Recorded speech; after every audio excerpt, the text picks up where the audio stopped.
Two head coaches, Wade Phillips coaching in his 5th postseason game, still looking for his first win. Andy Reid coaching in his 18th. He's 10-7 in the playoffs. Okay, let's get a report from the infirmary as we go to the field. And Andrea Kramer. Andrea. Well, Al, Dallas was actually one of the healthiest teams in the NFL this season. Only 4 offensive starters missed time due to injury.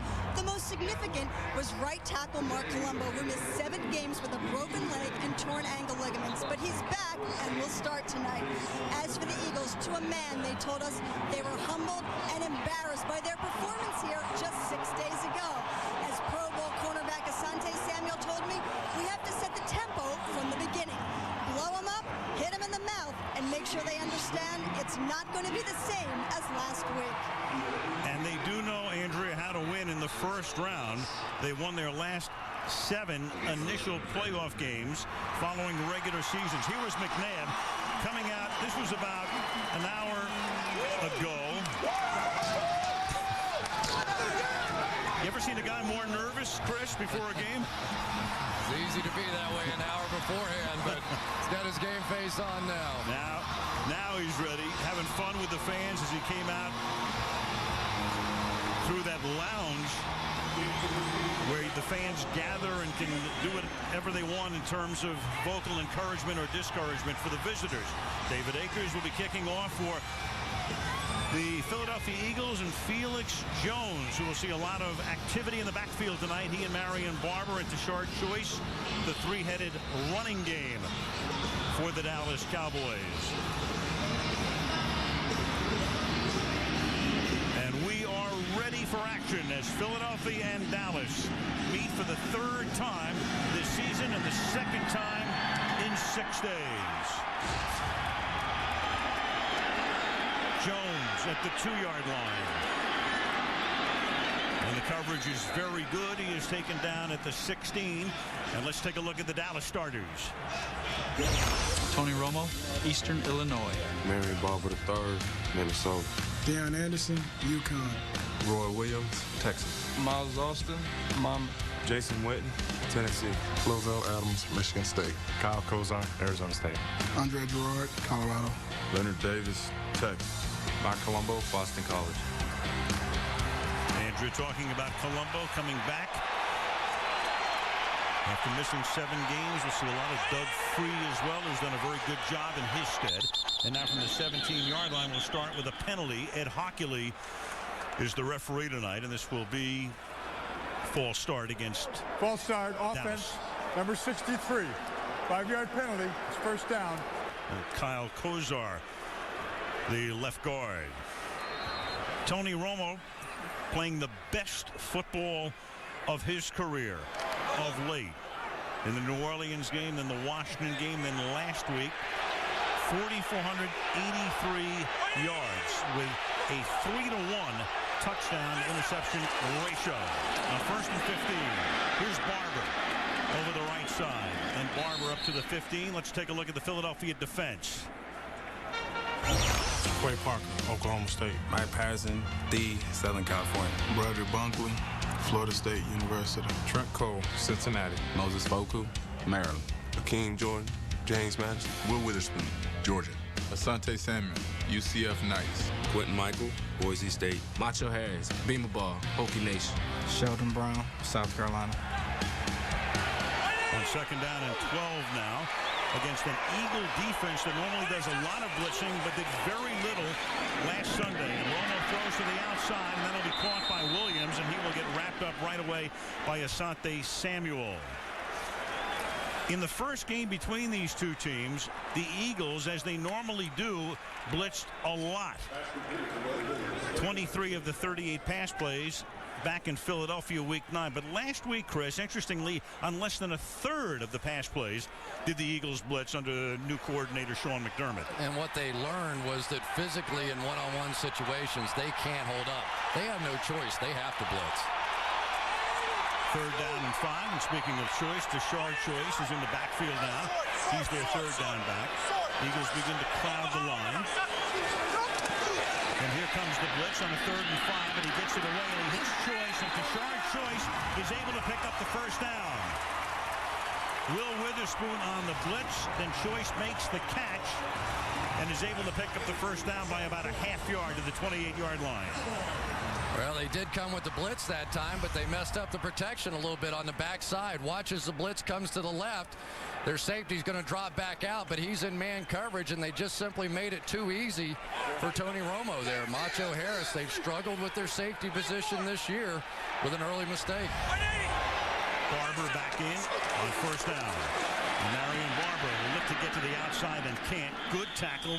The defensive end, Trent Cole, moving to the outside. Cole with 12.5 sacks this season and playing the run very effectively here. A really good sign here for the Philadelphia Eagles. In the last game, Trent Cole was flying up the field, and the Cowboys were able to run underneath him.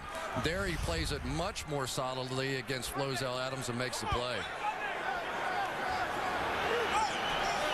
Eagles doing a lot of substituting at the outset here. They've had a mix and match all year long amongst their linebackers, mainly due to injuries. On second down and 11, Romo shoots one to the outside, caught by Williams, and that's a first down. And Williams, who has become somewhat of a forgotten man of late as Miles Austin has ascended, and Romo loves to go to Witten. He hits Williams twice on this drive. This quick screen has really hit the Eagles hard. You've got 4 receivers over here on the right-hand side, and Roy Williams right there. This play, every time that the Eagles line up with their double-barrel blitz coming right down the middle with 2 linebackers inside, all Romo does is just raise up, throw it to one of the wide receivers, and the Eagles have not come up with an answer for it. And Williams was shaken up on the play, took his helmet off, and he's back on the sideline right now. First and 10 from the Dallas 42-yard line. Inside handoff. They love to run the delay. They love to run the draw. They do it with great effectiveness. And this is Felix Jones picking up close to 5. Well, one of the things that draw allows the Dallas Cowboys offensive linemen to do is to see the stunts. You're going to see the stunt come in right here. But you've got Leonard Davis there because it's a draw and he doesn't have to react quickly, can wait on the movement and then come right back and make the block. It's speed versus power. The Eagles with the speed, the Cowboys with the power. Here's the Wildcat. Tashard Choice will take the snap and he'll keep it. And Choice will pick up the first down and get into Philadelphia territory to the 44-yard line, and that's that 3-headed attack with Barber, with Jones, and with Choice. 9-yard gain, first down, Dallas.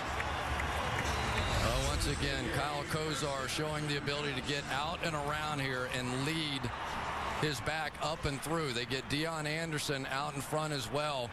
And so far, we're just getting back to the power football. Of course, Jason Witten, the big tight end, is going to come down on the inside backer here and just seal it off. So far, everything the Cowboys have thrown at him has worked. Cowboys with 4 rushes, 3 passes. This is the 8th play of the drive. Fakes to the right, goes to the left to Felix Jones. Another first down, stays inbounds down the sideline, and is finally out of bounds at the 14-yard line. 30 yards.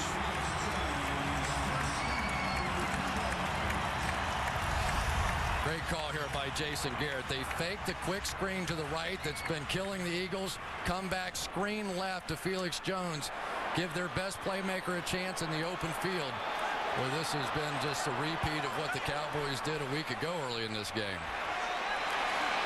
Last week's score on the opening drive, mainly due to extremely effective rushing.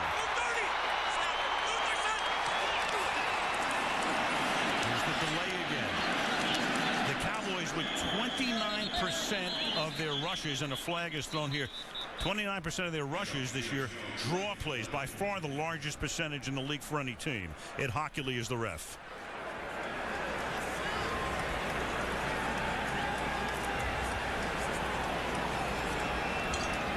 Illegal motion offense, number 82, was moving toward the line of scrimmage at the snap. 5-yard penalty, repeat first down. Jason Witten, second penalty on Dallas on this drive. Jason Garrett came in, and a couple of years ago he was as hot as any assistant in the league and had a chance to go to Baltimore or to Atlanta and turned it down. And then last year, the way things went, all of a sudden he wasn't the hot assistant anymore. Now he's hot again. He is hot again if they win Here today, he's going to be really hot again. 3 tight end set on a 1st and 15 for the Cowboys. And through the middle, Felix Jones to the 17-yard line. We've seen the tight end position become really important for the Dallas Cowboys. They've started going more 3 tight end sets here lately than they have in the past. And John Phillips, number 89, has essentially been playing the fullback position. And what that's done is allowed them to have a little better weapon coming out of the backfield as a receiver. And he's sort of the equal of Deion Anderson, at least in run blocking, probably not quite as good in pass protection. 2nd and 13. Williams still not back in the game. That's Hurd going in motion and staying in the block. And Romo sending it to the right side. This is Kevin Ogletree for a 1st and goal, but a flag is down at the 13-yard line. And the indication is against the Cowboys again. Before the pass was touched, pass interference offense number 82 was blocking downfield. 10-yard penalty. Repeat 2nd down. Well, it's Jason Witten again.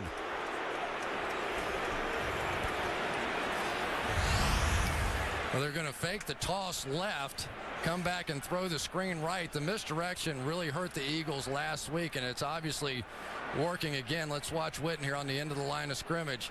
He's downfield. The block is made before the catch was made. Good call by the officials.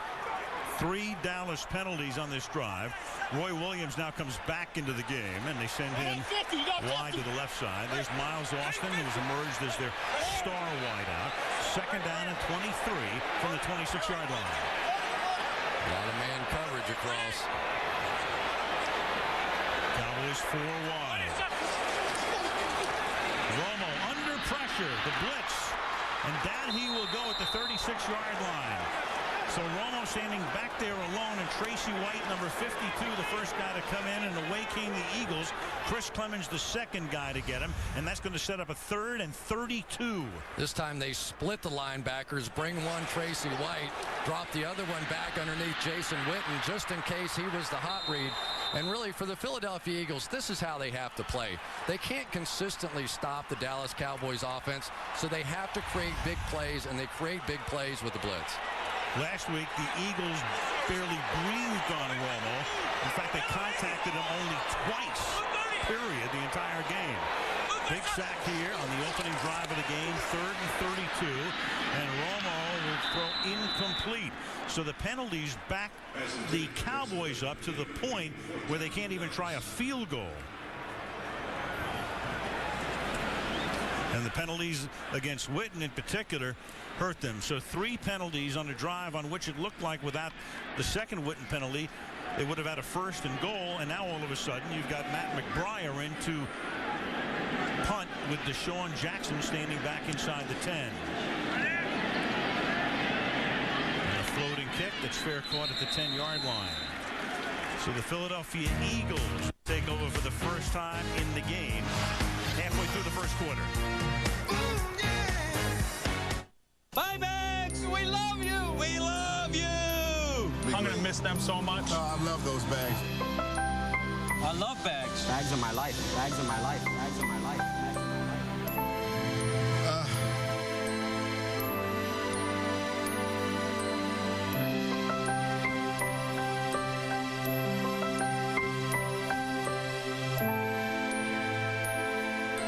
Fits you right here, doesn't it? That's right.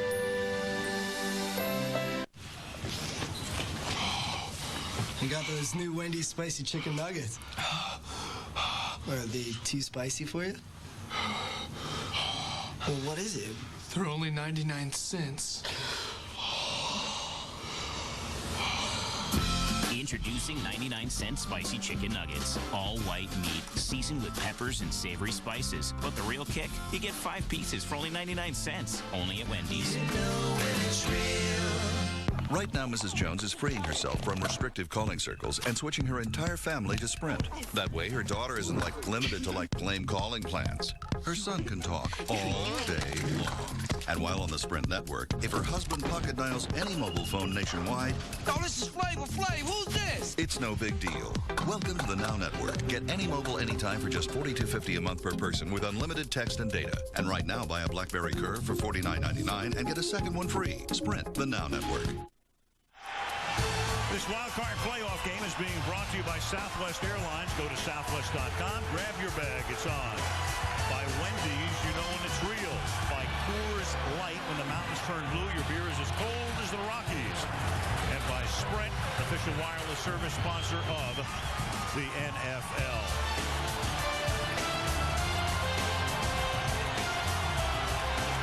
Well, George W. Bush, 43rd President of the United States, President of Dallas right now with his wife Laura, sitting next to Emmitt Smith. As they look on, Philadelphia's first play of the game is an incomplete pass intended for Macklin. And let's take a look at the Philly offense. Donovan, McNabb, Syracuse University. LaShawn McCoy, Pitt Panthers. Leonard Weaver, Melbourne, Florida. Deshaun Jackson, Long Beach Poly. Jeremy Mackin, Mizzou Tigers. Brent Selleck, Cincinnati. Jason Peters, Arkansas. Todd Herman, Saginaw Valley. Nick Cole, New Mexico State. Max Gene Gillis, Georgia. Winston Justice, Southern Cal. And without a huddle, they go to Weaver. Leonard Weaver voted into the Pro Bowl as the fullback, carrying the ball for a gain of 2, third down and 8.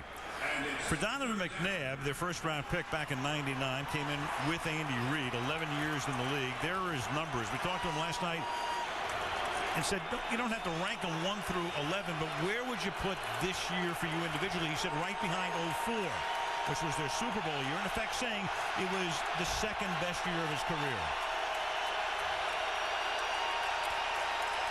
Third down and 8. Cowboys coming, pressure, tip, and incomplete. It was batted by Brady James. So after a long Dallas drive, Philadelphia is 3 and out on its first drive. Boy, Donovan was lucky on that one. They're going to come with a blitz, but drop Brady James back out underneath this one, and Donovan threw it right to him. The ball just went through his hands. Very fortunate break that time for Donovan and the Eagles. Sav Waka is the Philadelphia punter. Patrick Creighton, who ran back kicks for touchdowns on back-to-back weeks this season, will field this one at the 35. And Creighton gets blasted at the 49-yard line by Joe Mays. Cowboys will have it at midfield, 6:22 to go in the opening quarter. Philly nothing, Dallas nothing. Asante Samuel, who started his career with New England, and of course he is a guy, if you watch the NFL, you know he will jump a lot of routes, he will pick off a lot of passes, and he's had 4 interceptions in postseason play that have been returned for touchdowns. Dallas starts at its own 49-yard line. The running back is Felix Jones. Over right guard, big hole for Jones to the 30-yard line. He goes before he gets knocked down by Sheldon Brown. That's a gain of 20.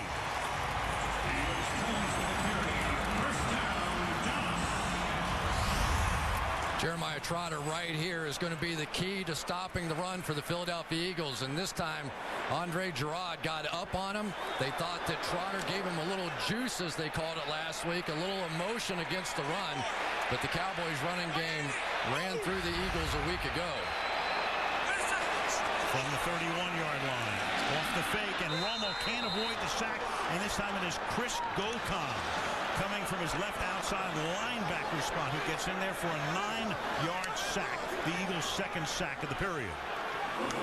We're seeing a lot of pre-snap movement now by the Philadelphia Eagles defense, trying to create some confusion. Cris Gokong comes over here this time, puts his hand on the ground, and comes up and catches this bootleg. One of the things they thought that Tony Romo did to him a week ago was pre-snap read what they were doing. So they're trying to show him something early, make a late movement, and that time it caught him. Out of the gun, Romo flanked by Marion Barber on 2nd and 17. And they give it to Marion. He gets gets to the 36-yard line. Victor Abiamiri making the tackle. It'll be 3rd down and 15. And some of that movement along the defensive line now, they've got some smaller guys in there. I mean, probably 50, 60 pounds difference per man when you take the Eagles defensive line and this Cowboys offensive line. So what they're doing now is they're moving those guys sideways, and that sort of slow play is stopping the draw that they had no answer for last week.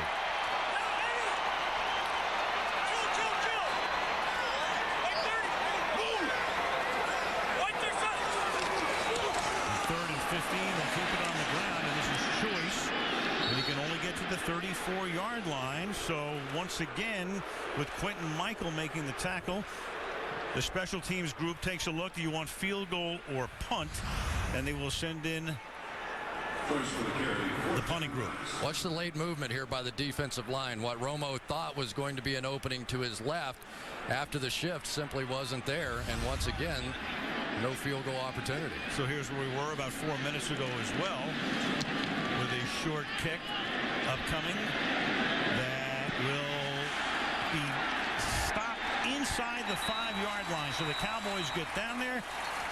McBriar puts some backspin on it, and Alan Ball is able to pin Philadelphia at its own 3. In Hockeytown, the two owners, Jerry Jones and Jeff Lurie, whose teams have met so often through the years. Jerry's owned the team for 2 decades. Jeff took over in the early 90s in Philadelphia, each with a lot of success, as Weaver takes the ball out to the 9-yard line. Philadelphia this season, team record for most points. They averaged 27 points a game. They averaged only 8 against the Cowboys, but 29.5 in all of the other games. And against the Cowboys, over 100 yards less per game, passer rating much less. So the Cowboys have had the Eagles number. Brian Westbrook is in the game, flanking McNabb on 2nd down and 6. And Donovan has time, and the pass is too high, intended for Brent Selleck, and a flag is down. And Selleck is down, face first. Yeah, that looked like it could have been blow to the head. Ken Hamlin with the coverage. Selleck was the Eagles' leading receiver during the regular season, 76 catches for him. Defenseless receiver here, helmet to helmet, forearm to helmet, anything. There you go. That's what it's called. And you can see the net result of that. The NFL has done everything they could to try and help defenseless players, kickers, quarterbacks, and receivers. Roughness, defense number 26. A hit to a defenseless receiver. 15-yard penalty from the previous spot, an automatic 1st down. And the really tough part about that is the Eagles were backed up and struggling, and now you finally give them a little space to work. Also for the Eagles, as they give Selleck a breather here, only 2 tight ends are active. The other would be Alex Smith. So that's 4 penalties now against the Dallas Cowboys in the first 12 minutes of the game. Selleck on the bench for the moment. Penalty from the previous spot, so it's a 1st and 10 at the 24-yard line. LaShawn McCoy is the running back.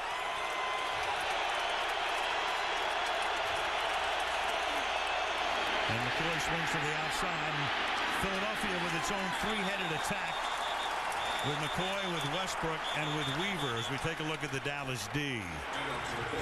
Marcus Spears, Louisiana State. Jay Ratliff, Auburn. Igor Olshansky, Oregon. Anthony Spencer, Purdue. Brady James, LSU. Keith Brooking, Georgia Tech. Marcus Ware, Troy. Terrence Newman, Kansas State. Gerald Sensabaugh, North Carolina. Ken Hamlin, Arkansas. Mike Jenkins, South Florida.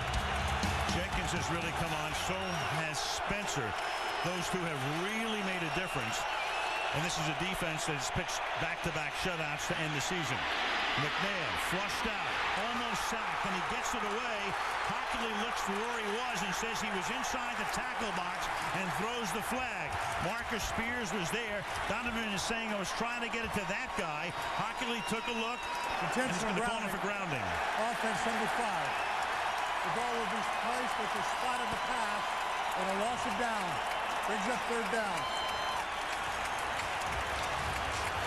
Well, you know the rules by now. Got to be outside the tackle box, drawn there for you. But this was a Dallas Cowboys defense that was confused, and Donovan McNabb has to get this ball out of here. This is 100% on him. At some point in that process, you have to say, okay, I'm going to throw this thing away, and it's going to be third down and 6 or whatever it was. Now you're backed up in an impossible situation. Sella comes back into the game. Third down and 24, and they'll just try to buy some breathing space for the punter, Sam Rocca, as LaShawn McCoy gets taken down by Bobby Carpenter. And speaking of breathing, because the Eagles have been running this no-huddle offense and not doing much with it, their defense has to come out on the field probably a little quicker than they were hoping for. Eagles have had the ball for less than 3 minutes in the quarter, which has 1 minute and 44 seconds left.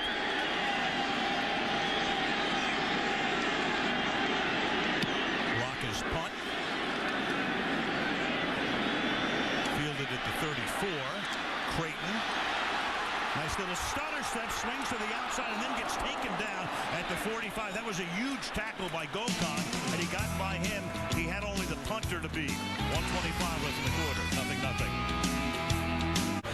That's a beautiful shot. You've all heard about this stadium. Beautiful stadium in Arlington, Texas, about a 40-minute drive from downtown Dallas. And George Strait opened it with a concert last June. Of course, the home of the Cowboys, and the NBA All-Star Game will be played here next month. Tonight's crowd, by the way, should exceed 90,000 and might wind up as the biggest playoff crowd in history.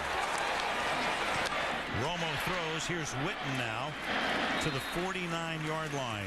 In the 2 games against Philadelphia this year, when Tony Romo has targeted Jason Witten, 13 receptions out of 15 passes thrown at him, 8 for 13 with Miles Austin, 5 of 9 with Roy Williams. And tonight he went to Williams twice on that first series. And they have to start getting some contact on Jason Witten. They can't allow him the free release he just got. 2nd and 4. And Jones will go next to nowhere. Taken down by Broderick Bunkley. Now, there's no question that for Tony Romo, he has been a big player here in the month of December and early January. A guy that so many questions, Al, about whether or not these, he could play in the clutch. Could he win games in December? They always folded down the stretch. Same questions about the playoffs as well. But he certainly answered. He was the player of the month for December, so we know he can get it done. But here he is again in what might be the biggest game of his career, because everybody knows what the expectations are for the Cowboys, and the fact that these Dallas Cowboys with another flag. Number 75, 5-yard penalty, 3rd down. That's Mark Colombo. And it's all too well known, and a story that just goes on, and will. No playoff wins for the Cowboys since 1996. And really, this game has not started exceptionally well for them, because they've been moving the ball up and down the field and don't have anything to show for it because of some penalties. Wade Phillips in his 3rd year. And of course, when you're the coach of the Dallas Cowboys, you're always under the gun. And they wind the clock, and that will be the end of the first quarter with a score of Philadelphia 0, Dallas 0. And this NFL wild card playoff game continues after these messages. Second quarter. A Dallas win, they go to Minnesota. A Philly win, they go to New Orleans next week. It's 3rd down and 8. Cowboys at their own 46-yard line. And Romo finds his target for a first down, and that's Miles Austin. Breakout year for him. Joselio Hansen making the tackle. He caught 81 balls and a lot of important ones. 12-yard gain, first down. Well, they did find the replacement for Terrell Owens. Just wasn't the guy they thought it was going to be. They assumed it was going to be Roy Williams, but what a remarkable year it has been for Miles Austin. Not only big plays, but big plays and big moments has been his trademark. None bigger than an overtime catch after a fourth quarter catch against Kansas City early in the year. Romo, play fake, buys time, going deep, and it's broken up at the last moment, and a flag comes in as well. Sheldon Brown with the coverage, with Miles Austin having beaten him. Yeah, no question in my mind that this was pass interference. Austin was reaching back for the ball. It starts off with Asante Samuels, but then it turns into Sheldon Brown with a late run, and you can see as he's reaching back, essentially runs right through Miles Austin. Defense, number 24. The ball is at the 1-yard line, automatic first down. Interesting, one official called it incomplete, and the flag came from the other, but the other was right. And Chris, how about the oddity of having both corners involved in the play instead of having a corner and a safety? Yeah, because of some of the formations the Cowboys throw at you, occasionally they'll flank a tight end off to the backside, 2 wide receivers to one side. They're just sort of probing this defense right now, trying to see how they're going to play them.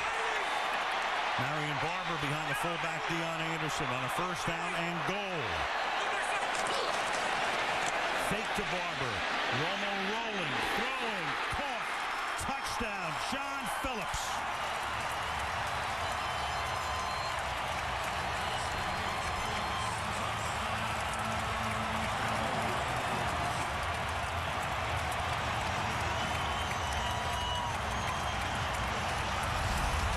This was some play by John Phillips right there.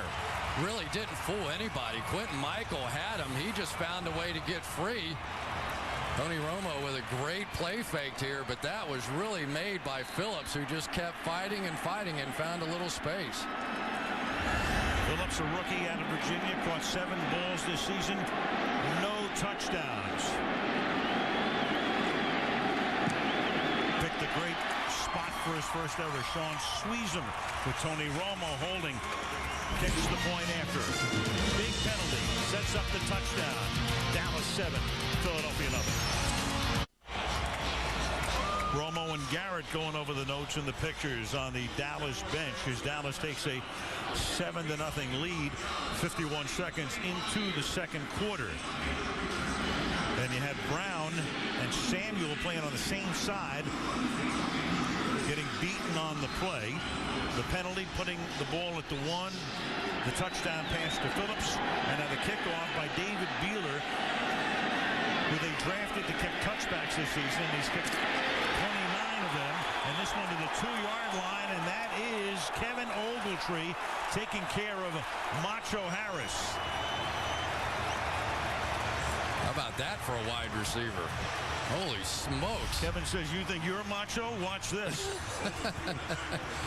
Wow. It's one of those statement hits. The Eagles thought they had to come in here and make a bit of a statement and prove their manhood and hit them in the mouth, and Ogletree just hit him in the kneecap. Philadelphia, they've been on the field only 3:20. And that defense starting to get a little gassed right now as you take a look at the time of possession.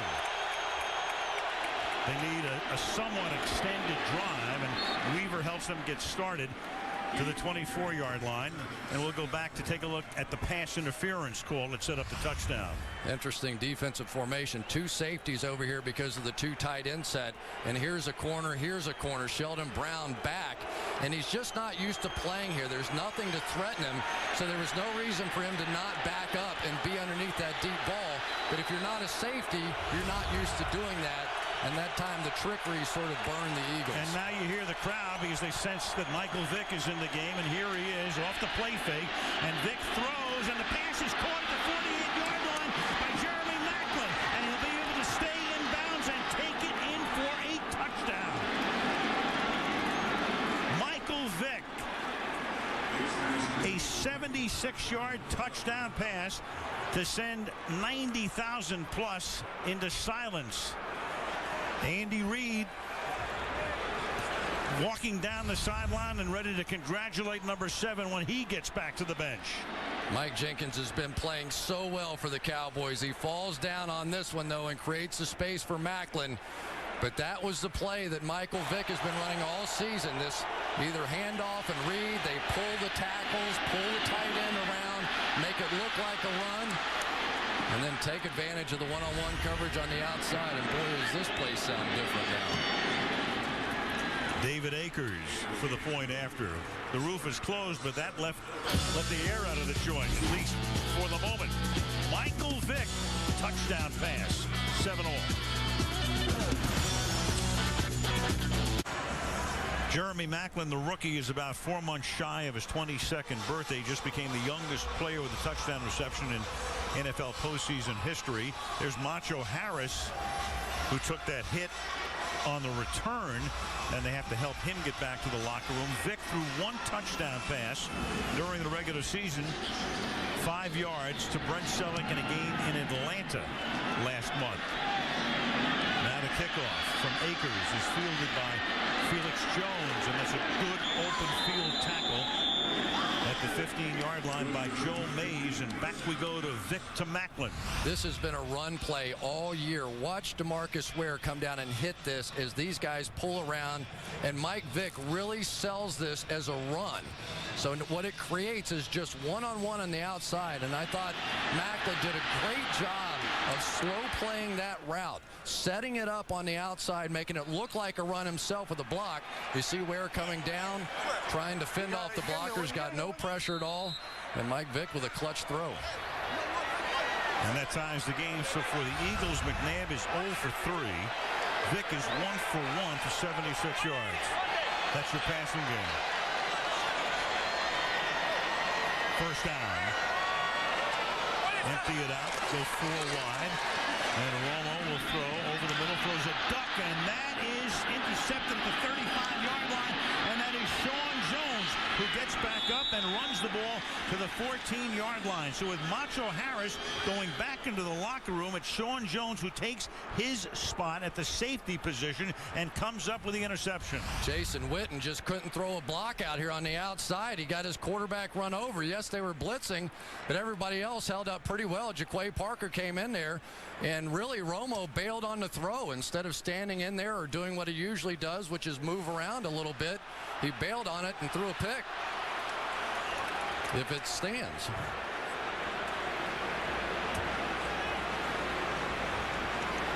Well, the crowd is watching the replays, and of course Wade Phillips now has to determine whether he wants to challenge, and he will. He saw enough to think that it could get overturned. So Wade Phillips will challenge that was an interception that he had control. Dallas is challenging the ruling on the field that the pass was intercepted. And Hockley will check it out. Back in a minute. This is a very close call here. We've been looking at it during commercial. The ball clearly at one point touches the ground. You'll see it. Part of the ball. There it is right there. Now, it's the same thing as the receiver. Picture him as a receiver. Does he have control of the ball? Here comes Hockley. The ball hit the ground before it was possessed by the Philadelphia player. Therefore, the pass was incomplete. It will be 2nd and 10 at the 15-yard line. Please reset the clock to 13:09. 13:09 on the clock. There are no timeouts charged. So the whole thing is, if you possess the ball before it hits the ground, and according to Hockley, he did not. He's trying to get possession here, but doesn't possess the ball, as you can see in that shot right there. Then he does get control of the ball, and thus it is overturned. Just because it hits the ground doesn't make it incomplete. If you control it and the ball hits the ground and you maintain control, it's the old Bert Emanuel rule. Absolutely. It would have been an interception, but because it came loose, incomplete. Emanuel, the Tampa Bay receiver in the game against St. Louis, and that changed everything in the rule book in regard to plays like that. 2nd down and 10, and now it's Felix Jones picking up a first down. So Dallas with a flag thrown here again. Penalty-strewn first half. Dallas would have been backed up deep in a 7-7 game. Instead, they have the ball again. Jones with a good run again, but a flag down at the 27-yard line. Personal foul, face mask, defense. The player who tackled the runner. 15-yard penalty, first down.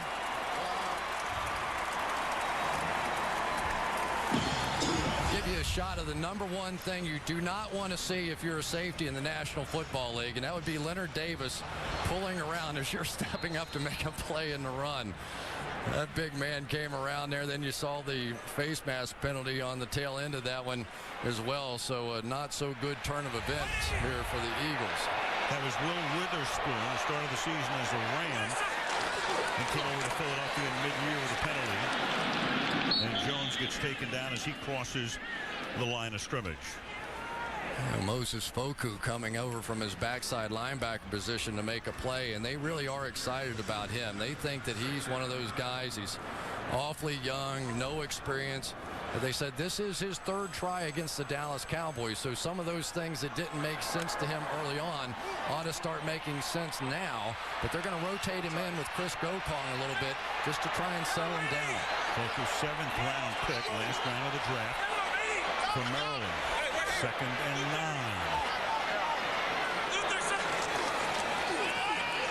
Off the fake. Romo under pressure. Gets jostled. Ball is loose. Arm was coming forward or not. There's been no whistle. Now incomplete. Hockley was looking at it, but in from the side came the official with Will Witherspoon knocking it loose. Incomplete. Incomplete. 3rd down. 3rd and 9. Yeah, I didn't think there was much question in my mind that Tony Romo released that. Watch the tail end. He's going to try and dump it right over the top to Felix Jones. But I think Ed Hockley thinking I have nothing to lose here. You don't want to blow it dead. He's been in that situation before. So just let this thing play itself out and we can fix it later. A lot of whistle swallowing. Yeah. One of the top officials in the game, no question about it. In the playoffs almost every year, though. 3rd and 9 from the 43-yard line. Romo, who was 7 out of 10, the 77 yards throws, and that'll be caught for a first down by Patrick Creighton to the Eagle 39-yard line. He goes, stopped by Hansen, gain of 18 yards. Lozelle Adams has just done a tremendous job on the Eagles' best pass rusher, Trent Cole, on the outside.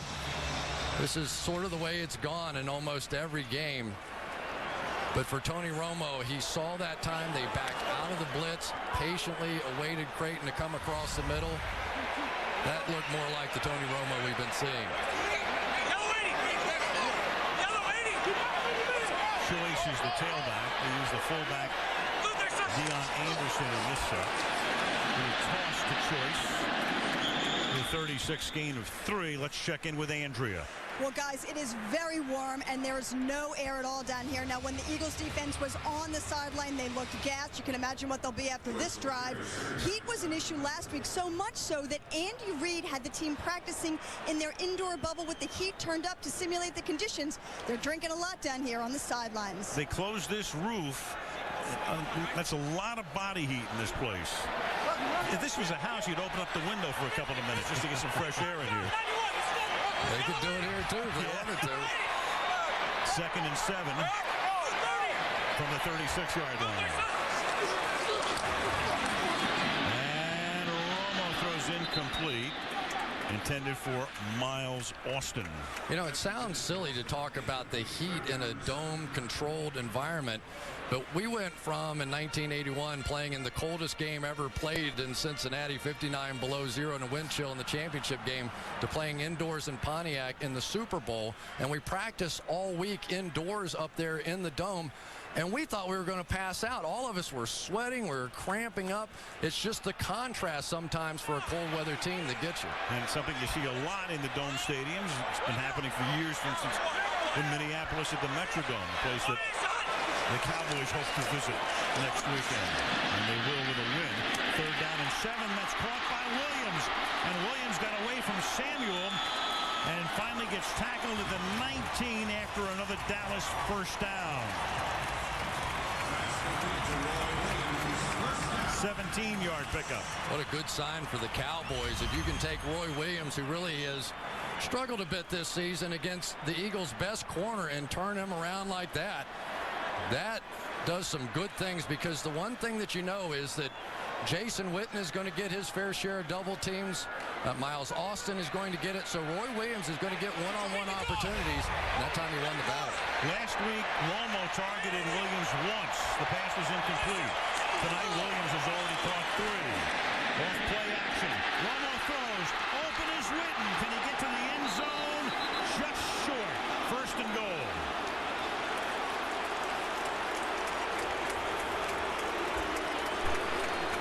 And Quentin Michael is down. He and Brown are both down after that play. Well, for Quentin Michael, looked like he got a bit confused on that one. And one of the issues that I think the Eagles have had all year has been the absence of Brian Dawkins. Their safety play just has not been the same, and Dawkins used to be one of those guys that could line up one-on-one and take away somebody like Witten. And now the Eagles with a bit of a situation with their safety position. Well, both of their starters, Quentin Michael and Macho Harris, are out. Quentin Demps, another safety, inactive tonight. Brown comes to the bench. You know about the linebacking merry-go-round, so that defense right now, a mess. And on the opposing sideline, you have the healthiest team in football. Not one guy on injured reserve. First and goal. So Dimitri Patterson comes in at a corner spot. He's number 23. And Philadelphia is going to take a timeout. They're missing so many guys right now. Philadelphia. They just want to get resettled defensively. First and goal when we come back. One of the reasons the Eagles called a timeout was to enable Quentin Michael and or Brown to get back in the game. Brown can't, but Michael can. Had they not called the timeout because the time was taken because of the injuries to both of them, they would have had to sit out at least one play. But by taking the timeout, they enable Michael to get back in the game. Brown is still trying to shake it off on the sideline. And now Romo on a first and goal from inside the 1-yard line. And they try to run it in with Tashard Choice and do. Touchdown Cowboys.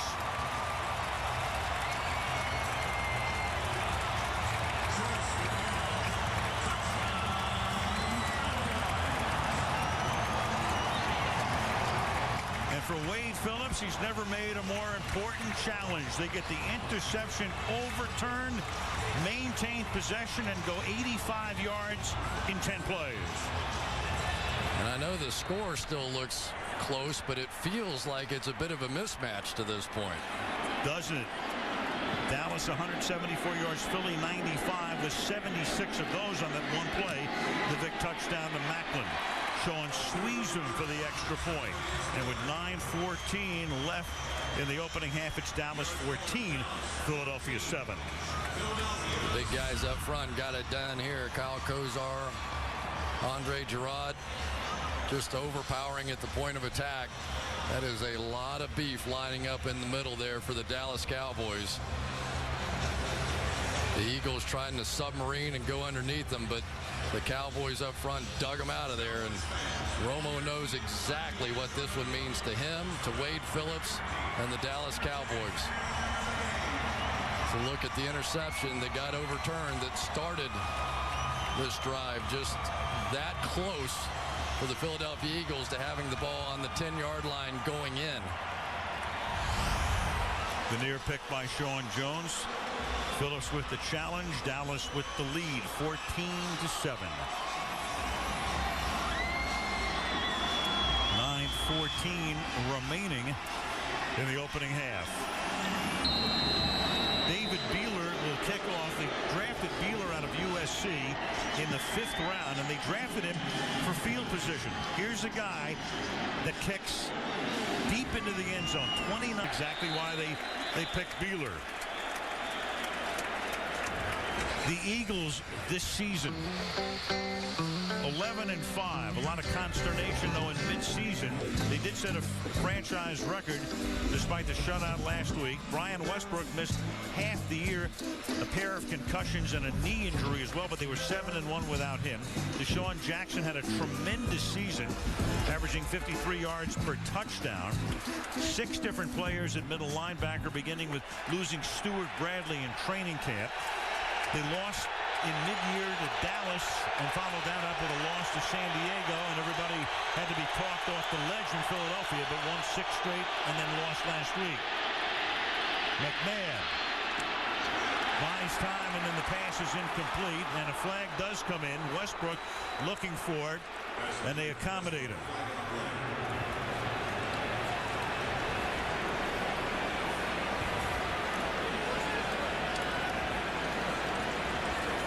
Pass interference, defense, number 43. The ball is placed at the spot of the foul. First down. That is Gerald Sensabaugh.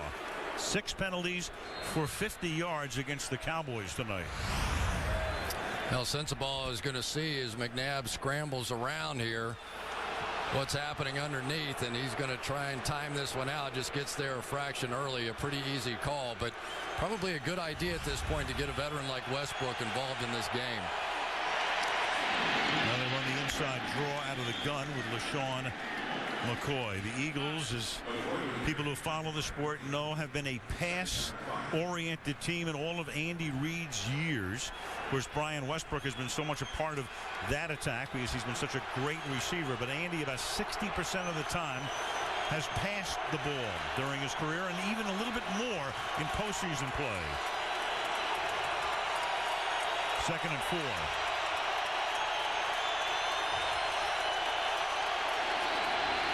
To the air, if he can get there. And that pass is incomplete. Jenkins breaks it up, intended for Reggie Brown over the middle. 3rd down. One of the things the Eagles have to be able to do tonight is work against Bobby Carpenter right here with their running back. This time it's LaShawn McCoy. Well, McCoy is not a very polished receiver and doesn't know a lot about the passing game. They've been trying to slowly work him in, but that's been the role of Brian Westbrook. DeMarcus Ware with a nice inside move against Jason Peters, and McNabb was able to still escape. Donovan still looking for his first completion. He's 0 for 4 on 3rd and 4. Backing all the way up, throws, and that's complete, but not enough for a first down. Jeremy Maclin makes the catch. Gerald Sensabaugh makes the tackle. It's only good for 2 yards, and it's 4th down. They brought everybody that time, and Gerald Sensabaugh, they had one of those coverages on the backside where they just sort of read the release, and it just so happened that his guy was Maclin coming out, and I'm sure he wasn't too thrilled about it. Luckily for him, the pressure. From the 10, he's run back 2 for touchdowns this season, and Rock is able to bump him and stop him. And he's taken out of bounds at the 45-yard line by John Dornbos, the snapper.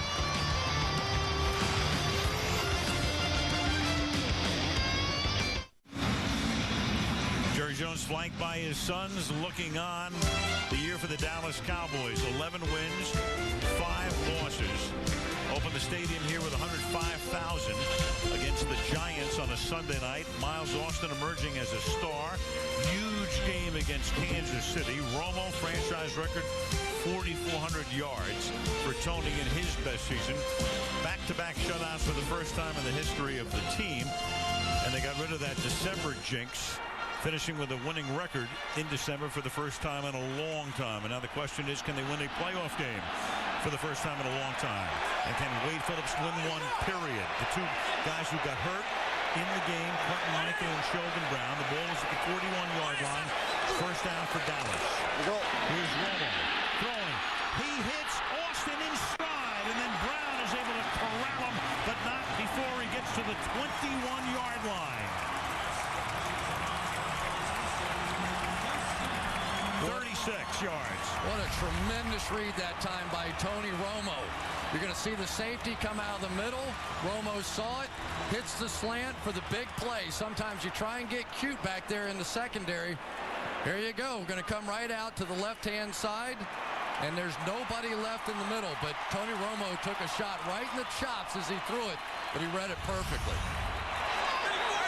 Tony Romo, the quarterback, leading the league in yards after the catch from his receivers, and a prime example right there from the 23-yard line. Here's Tony again, chased from behind, and that pass is incomplete to Deion Anderson, who was falling down as he tried to catch it. 2nd down and 10. Jaquay Parker put the heat on Tony that time. Here's the QB comparison right now.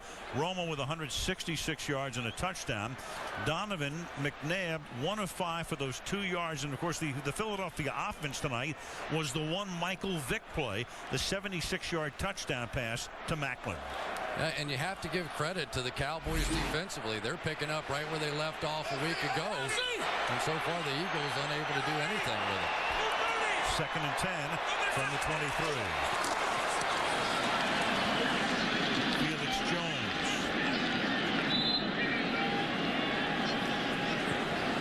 No gain. We're starting to see a lot more of Felix Jones here in the postseason. As a guy that, without question, the most explosive of the backs. They sort of pulled him out a little bit during the regular season. He had some injuries. They want to make sure he's ready for the playoffs, and he has certainly delivered some big plays for them, but they sort of rotate between Marion Barber and Felix Jones and Tashard Choice. As Cris mentioned, using him more and more, he averages 5.9 yards a carry. And now Dallas going 4 wide, and the pass is caught by Williams, and Williams goes down at the 6-yard line, tackled by Brown. So Roy Williams, a total non-factor last week. Tonight, a huge factor. That's 4 catches for 56 yards for him. You can't double everybody, and so far they've been trying to single up Roy Williams on the outside here. Nice little move cutting back to the inside, and Sheldon Brown and Asante Samuels both having problems with Roy Williams, who makes a nice catch. He's had a few drops here the last few weeks. Hasn't been much of a factor, only a couple of catches over the last 3 games, but now that the bright lights are on, he's coming up big. Took him down to 5 minutes to go in the half. Play clock is down to 0. And the Eagles, there's Hansen saying, hey, look at the clock. It should be a delay of game, and it is. Delay of game, offense, 5-yard penalty. It's 1st down. Took the officiating crew an extra 2.5 seconds, but the delay, Hansen was alert to spot the play clock and say, look at that, it's at 0. Well, it's a pretty good game. They're probably watching it too. Right. Kind of interesting out here. Very similar to last week. First half time of possession. 19 minutes tonight to less than 6 for the Eagles. Now it's 1st and goal from the 11-yard line. Romo hanging in the pocket, throwing, and that pass intended for Williams is incomplete. Sean Jones came in on a safety blitz to force it. 2nd down and goal. I'll say this for Sean McDermott, the defensive coordinator. He has not stopped blitzing in this one. He was criticized a week ago. Going to bring the blitz right off the corner here. And Romo really didn't see it until pretty late, as they try and stunt everybody down inside to create a little extra space for him, and Sean Jones almost got there.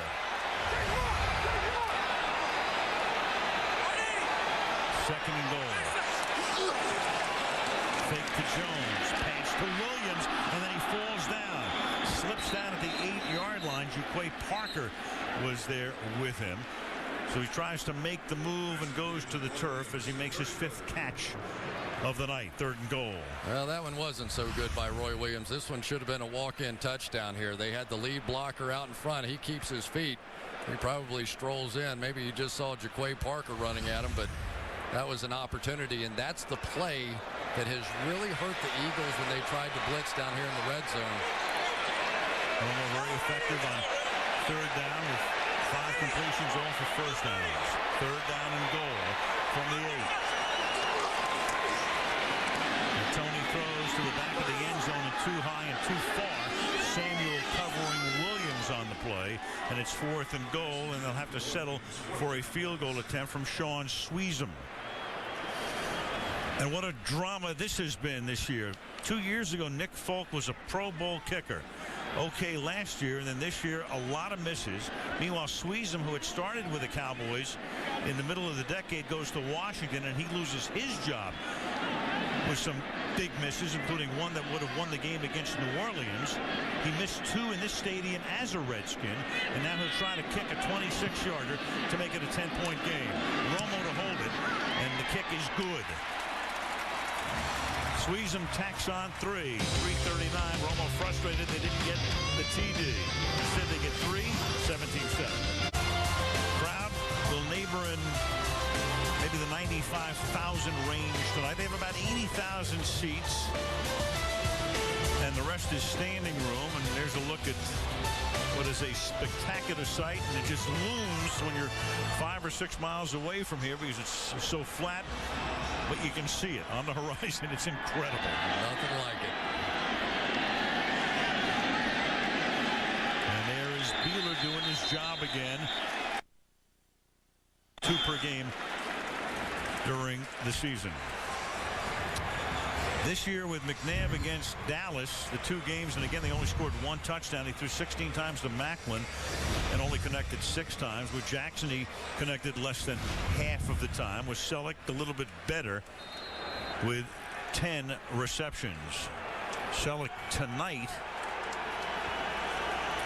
got hurt early on, then came back in, but they've completed only 1 pass, or 2 passes, both to Macklin, one by Vick and one by McNabb. Nobody else has caught a ball. Here's McNabb under pressure. Gets away from Ware. Throwing deep downfield, and that's incomplete. Intended for Deshaun Jackson. Good coverage, sensible. Back there will be 2nd down and 10. Well, we're seeing a lot of double coverage on these tremendous young receivers in the secondary. And unfortunately, McNabb just has nowhere to go with the ball. Mike Jenkins on the outside with Macklin with safety help over the top, but he also had Terrence Newman falling back in. Once Jackson hit this crossing route, then Terrence Newman fell back and helped. And DeMarcus Ware, meanwhile, making life tough on McNabb. And here you have Vick in the game, and you can tell everybody sees it. They all stand. Vick, this time it's a handoff that gets fumbled. Loose ball.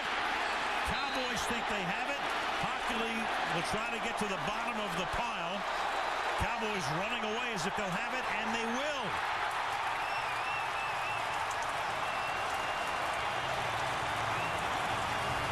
Bobby Carpenter, who is their #1 pick in 06, comes up with a recovery. And Anthony Spencer really makes this play. He's going to loop inside and watch Weaver pull away from the handoff when he sees Spencer. He starts to try and pull out of there, and you don't know as the running back, was Mike Vick going to pull it out of there and run it himself? It's a read play. Instead, the fumble happens, and it is not good for Philadelphia. So Michael Vick has been in for 2 plays, and they're the 2 biggest plays of the game for the Eagles. From the 18-yard line, Felix Jones is the running back. Jones to the outside, turns it back upfield, wrestled down to the 4, 1st and goal. He got away from Sheldon Brown, ran through a Brown tackle, and then Jones gets him after a gain of 13. One of the toughest parts for the Philadelphia Eagles, they keep wanting to bring these blitzes, and when they do, there's no pursuit on the outside. And so once you bounce it out there, there's nobody there to run this thing down. The only guy left was Sean Jones on the outside. It's exactly how the Cowboys made big plays in the run a week ago. Brown comes limping off. Dimitri Patterson comes limping off. 2 corners, Hanson in at 1 spot. 1st and goal from the 5. And they will stand Jones up at the line of scrimmage, and it'll be 2nd and goal. It's Jeremiah Trotter, the middle linebacker, making the stop. So many times wide receivers have to make good blocks as well. Check out Miles Austin. Watch this crack back here. How did he get outside? That's how he did. Put Quentin Michael on his back.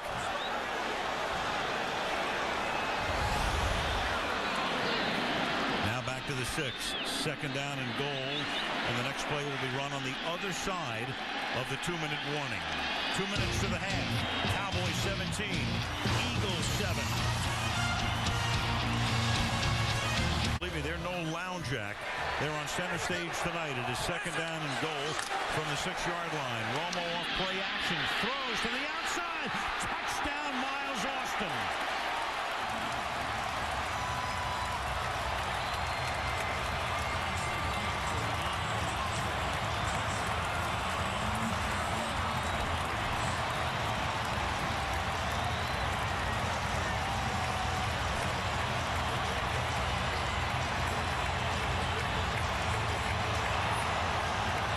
Plays 18 yards after the fumble.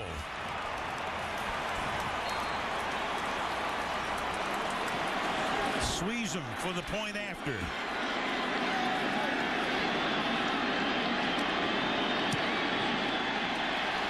And the Dallas Cowboys, coming off a shutout win over the Eagles last week, back in business again. It is 24-7 with 1:55 left in the half.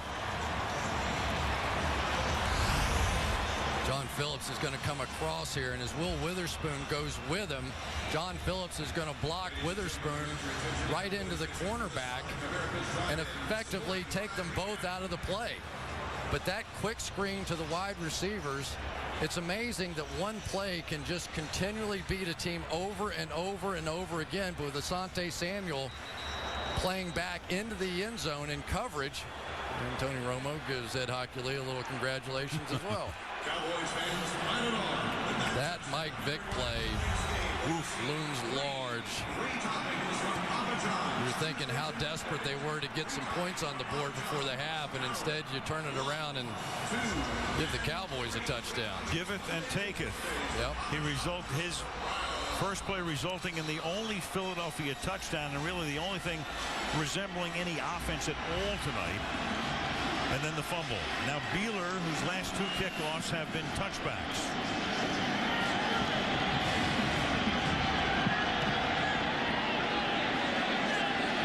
And this one will be fielded at the 5-yard line by Jeremy Maclin.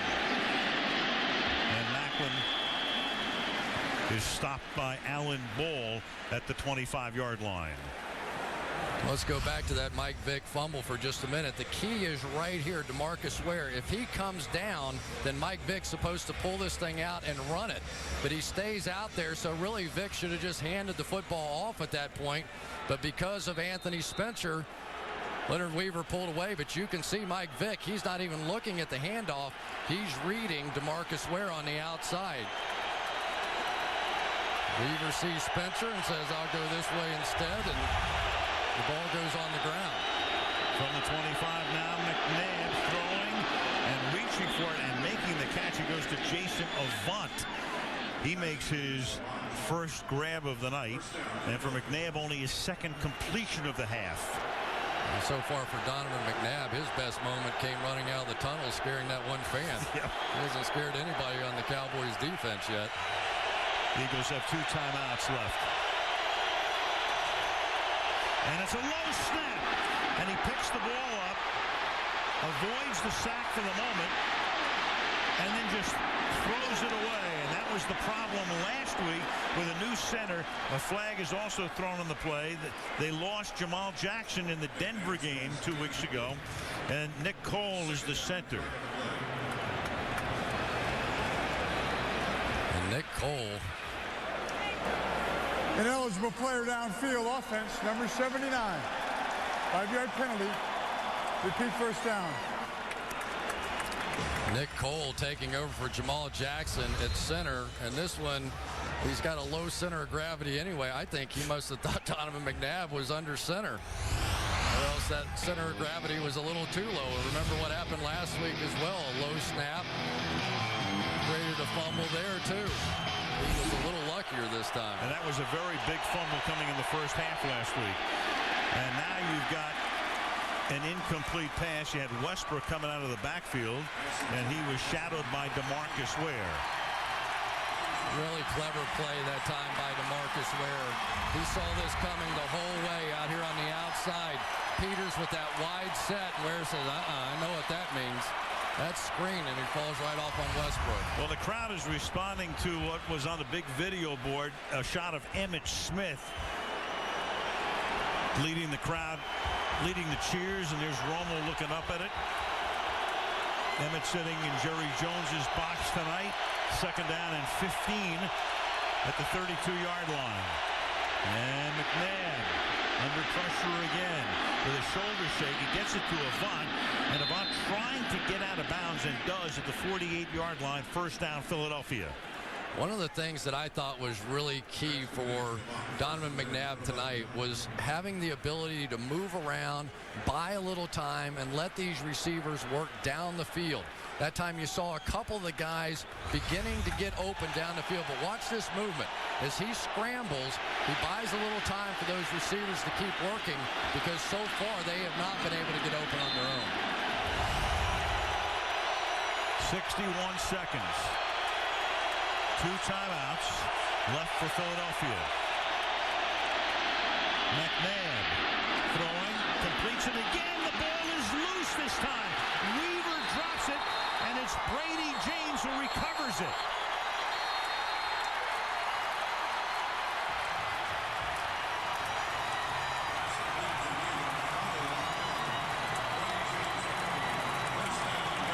Leonard Weaver may be going to the Pro Bowl, but the botched handoff from Vick, and now the fumble here, and Dallas has the ball again.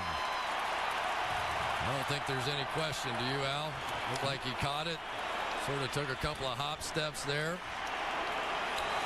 We're inside 2 minutes, so any review comes from upstairs. Recovered by Dallas. 1st down. Not much to review. No, that's a no-brainer there. And I tell you, this double coverage has really frustrated these Eagles receivers, so they're forced to dump the ball off to these backs and tight ends, and so far they've been unable to make the play. And boy, if they had Brian Westbrook from 2 or 3 years ago, Brian Westbrook, he would be having a field day. That the pass was complete. Well, they're going to review it. I'm not quite sure why that needs another look, unless there's something there that we haven't showed you.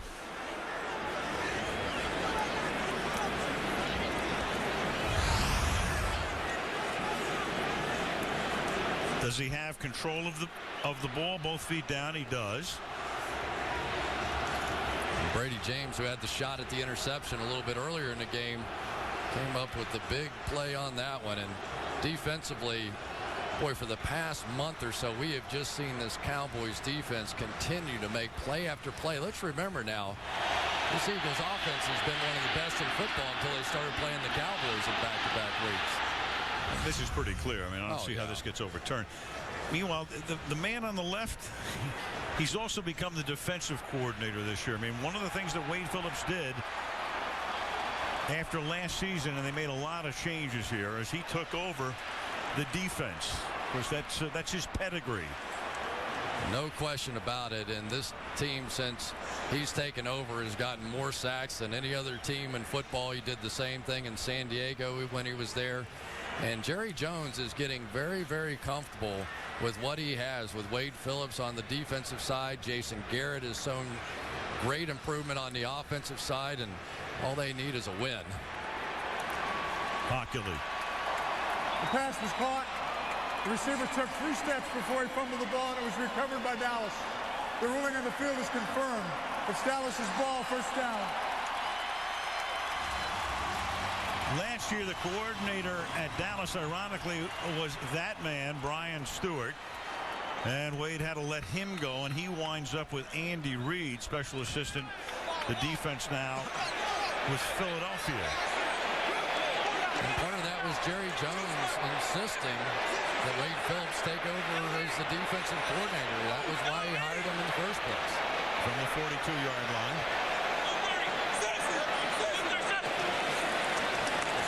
Blitz coming.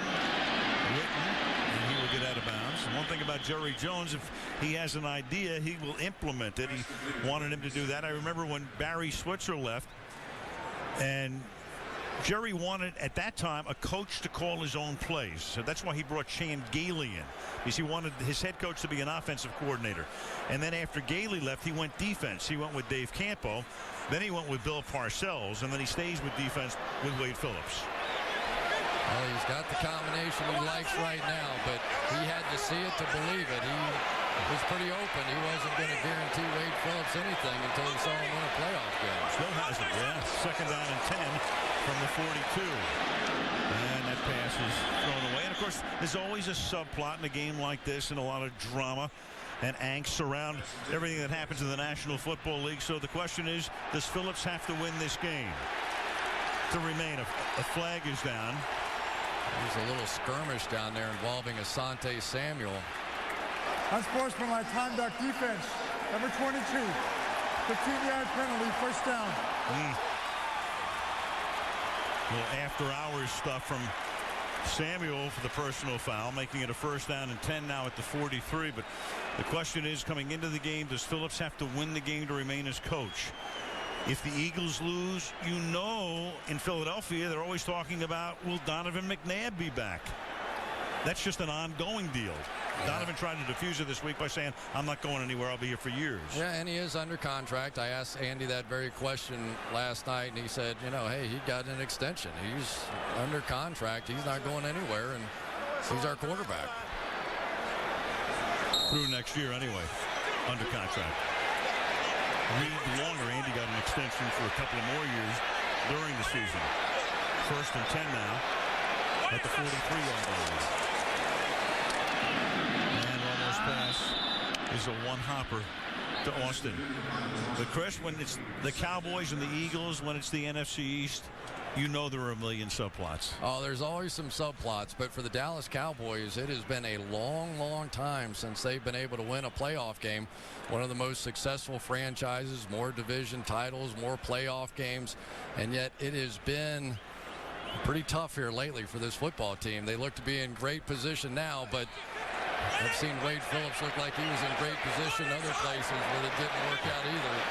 But miracle in the Music City immediately comes to mind. Second down and 10. He was on the other side of that one in Tennessee.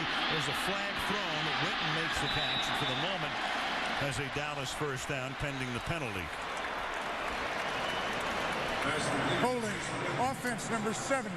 10-yard penalty. Repeat, second down. It's Leonard Davis. Third Pro Bowl is in his future, but right now it's a 10-yard walk back.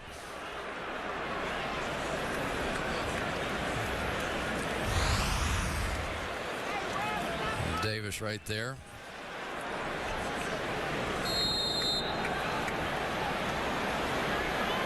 Yeah, a lot of times you can grab those shoulder pads and interior line play, but when the defensive tackle gets turned sideways and Ed Hockley gets a good look, it's a little tougher to get away with it. 13 penalties in the game, 5 for 89 yards against Philadelphia, 8 for 65 against Dallas. And on second and 20, Romo buying time, stepping away, still spinning, looking for choice. Here's another flag. That's offensive. And another flag comes in from deep in the secondary. Quentin Michael with the coverage, and Tashard Choice, the intended receiver. Great job by Romo buying time, but it just looked like Tashard Choice threw a block out there on Quentin Michael as the ball came in there. It's one thing if you're going for the ball, and I think he would have gotten the call in that case, but he kind of just threw his forearms right into Michael. Pass interference, defense, wow. number 27. Ball is placed at the spot of the foul. First down.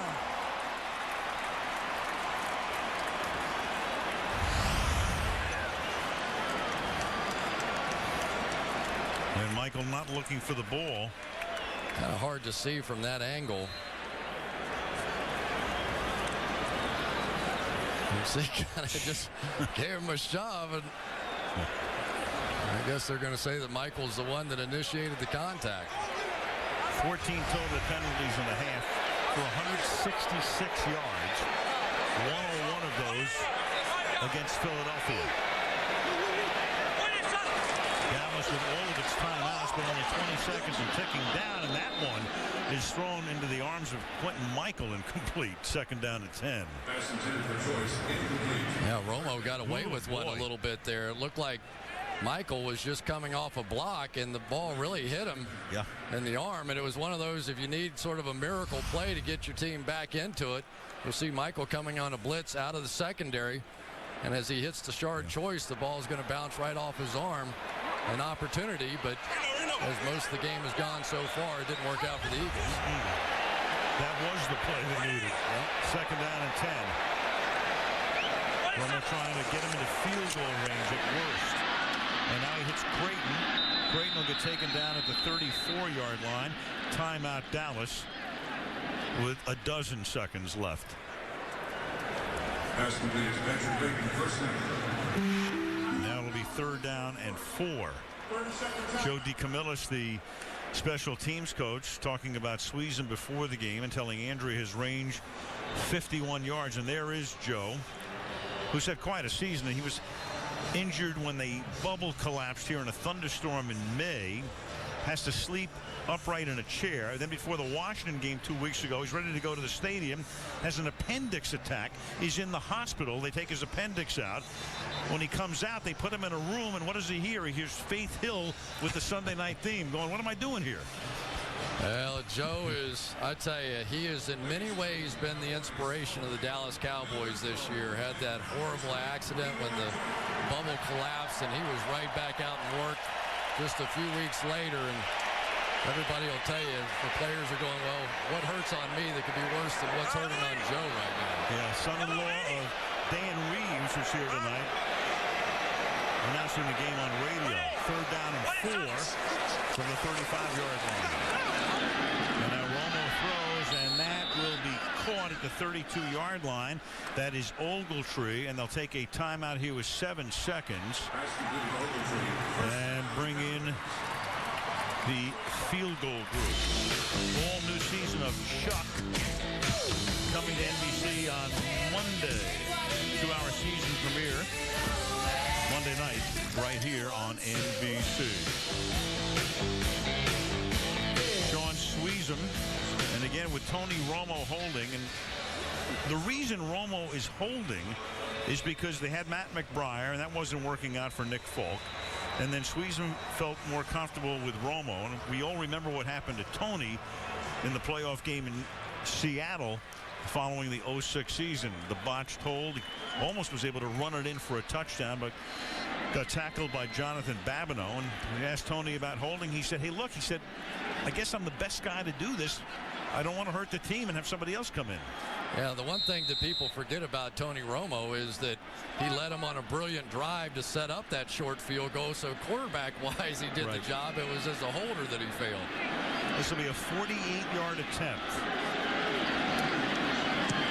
And Sweezum's kick is good.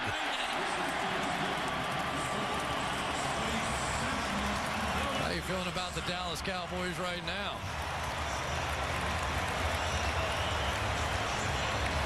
Well, we talked about it at the beginning. As you look at Tony Romo with the perfect hold right here, gets the laces away and Sweezum boots it through. And a lot of people, the way Minnesota and New Orleans finished the regular season, and one of those New Orleans losses was, of course, to Dallas in the Superdome. A lot of folks feel that the Dallas Cowboys are the best team in the conference. A lot of people wearing stars, smiling after this half. Yep. It really, for the Philadelphia Eagles, but for that one play by Mike Vick, this would be humiliating at this point. Right. McNabb 4 of 10 for 39 yards. Deshaun Jackson has not caught a pass tonight. The running game has been next to non-existent. Total offense for Philadelphia, 140 yards, 76 of those on the Vick play. And one of the problems you have for the Philadelphia Eagles, they haven't had a 100-yard rusher all season. You're one-dimensional coming into the game. So Wade Phillips and company, they know what you're going to do. David Beeler, and this time he will send a ground ball to the 50-yard line, and this is Mays. He'll get tackled at the 45, and that'll do it for the first half before an exhilarated crowd. 27-7, the Dallas Cowboys leading in this NFC wild card game. Coming up, the Toyota halftime show after these messages from your local NBC station. To the second half we go. Cowboy Stadium, Arlington, Texas. Al Michaels, Cris Collinsworth, and Andrea Kramer NFC wild card game earlier today. The Jets defeated Cincinnati. Right now, the Dallas Cowboys are 30 minutes away from a trip to Minnesota. Take a look at that. The Eagle touchdown drives, 2 TDs, 27 drives against Dallas. Against everybody else, with Marty Mornhinweg calling the plays and alongside Andy Reid with Donovan McNabb, a lot of success. But right now, a big mountain to climb. Philadelphia will get the ball after Beeler sends this one into the end zone for his 3rd touchback of the night. And let's check in with Andrea Kramer. Andrea. Well, Al, Eagles players walking off the field with their heads hanging low, streaming words of, "We got to execute." Now, Dallas secondary coach Dave Campo told me our guys know each other, both teams. He said our players have just been in the right position, as evidenced by the fact Deshaun Jackson, 0 receptions in the first half. Wade Phillips told me, he said to the team at halftime, more of the same, just finish. Just finish, 30 minutes to finish. There's Jackson. Blank tonight. McNabb has completed only 4 passes to 39 yards, 4 of 10. And he begins here by throwing one to the outside, and that's a broken tackle. And that is Brent Selleck, who starts with a 20-yard gain after Gerald Sensabaugh had a chance to hold him to a 3-yard gain. First half numbers, and again the 140 for Philadelphia, 76 on the Vic to Macklin play, and the 2 big turnovers. And time of possession, of course, hugely tilted toward Dallas by almost a 3-to-1 ratio. 1st and 10. Give the ball this time to Weaver. Weaver picks up 3. To the quarterback comparison we go. Good first half for Tony Romo. 203 yards in the half alone. A forgettable first half for McNabb, and for Vic, 101 for 76. But McNabb has had 17 passes of over 40 yards, tied for most in the league this year. But they have had their deep threats taken away with this double coverage. 2nd and 7. And they'll run it this time on 2nd and 7. And Anthony Spencer is right there to bottle up McCoy and knock him down as he reaches the line of scrimmage. Boy, Anthony Spencer has been a nightmare with this little loop inside that he's been doing for the most part out here. He's coming in here and just going to loop back inside. It's the same thing that messed up Weaver on that fumble. And here this time he just makes that one look easy. 3rd and 9.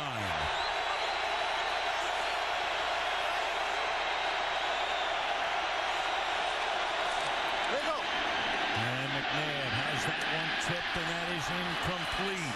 And that's Ken Hamlin, the defensive back, who came charging in to get a hand on it. 4th down. Really nice job that time by Ken Hamlin. He gets blocked initially by McCoy right here, but he gets back up and gets his hands up, and McNabb, who gets a lot of balls knocked down at the line of scrimmage, got another one. In fact, he led the league in that dubious department for starting quarterbacks. He had 21 deflected at the line during the regular season. Here's Sav Rocket, a punt. It's a good kick that bounces at the 5 and then goes sideways, but does go into the end zone before it comes back out. Touchback. Dallas with the ball when we come back. Up by 20. The offense is as cold as the Rockies. Meanwhile, tonight's attendance, 92,951, NFL postseason record for a non-Super Bowl game. Some of the Super Bowls were held at the Rose Bowl in Pasadena and drew around 100. 1st and 10 now from the 20-yard line. And this is Felix Jones, speaking of the Super Bowl that will be held in this stadium next year, next month, Miami, and that's where the Cowboys hope to wind up.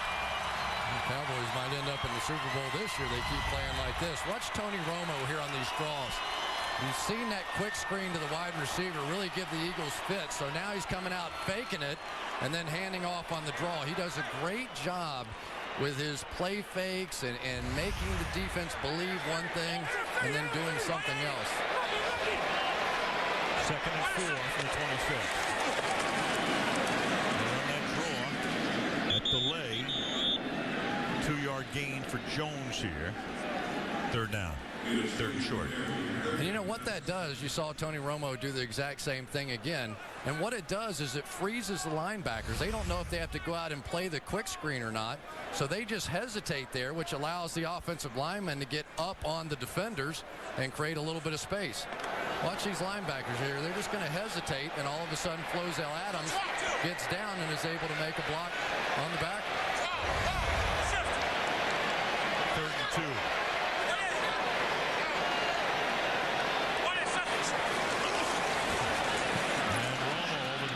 Incomplete, and the Philly defense does its work. Pass intended for Patrick Creighton. And the score is going to indicate that the Phillies defense has had a pretty rough half here so far. But I really don't see it that way. It's been all the mistakes on the offensive side. They've tried to go no huddle. They've created short fields. They just haven't been able to take care of any opportunities. And here's the guy that has to make a play. Deshaun Jackson has been their big play guy all season. Averaging 15.2 per punt return. But this is a beautiful kick by McBriar. Jackson able to stay in bounds, but not much room to roam. A flag is down. Out of bounds at the 19-yard line. Penalty marker at midfield.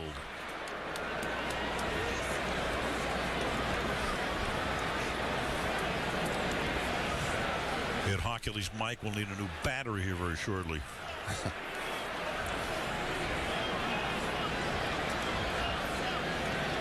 A member of the kicking team was illegally downfield before the kick, number 89.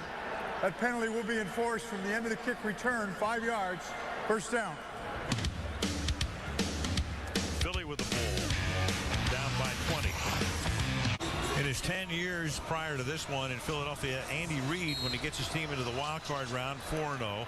If their first game is in the divisional round, 3-0. But the problem becomes later on, 1-4 in the NFC Championship games, and 0-1 in the Super Bowl. And a full start here, or offside against offense, number 71. 5-yard penalty. Jason Peters. First down. Jason Peters has really done a pretty nice job tonight on DeMarcus Ware, and one of the keys for him is when you watch him on tape, he really gets off the ball quickly. Now, this is a little too quickly here, but he is one of those snap count guys. He pays attention to that and tries to use it to his advantage, because when you're playing against DeMarcus Ware, you have to get out of that stance. Each of those guys will go to the Pro Bowl. Each of these teams with 6 guys going to the Pro Bowl. First and 15. And McNabb for Jackson. And it's broken up as he drew a crowd. 3 Cowboys are back there, including Jenkins, who gets hurt on the play. Terrence Newman there as well. You know, this is about the second or third time I've seen this. This is the right route.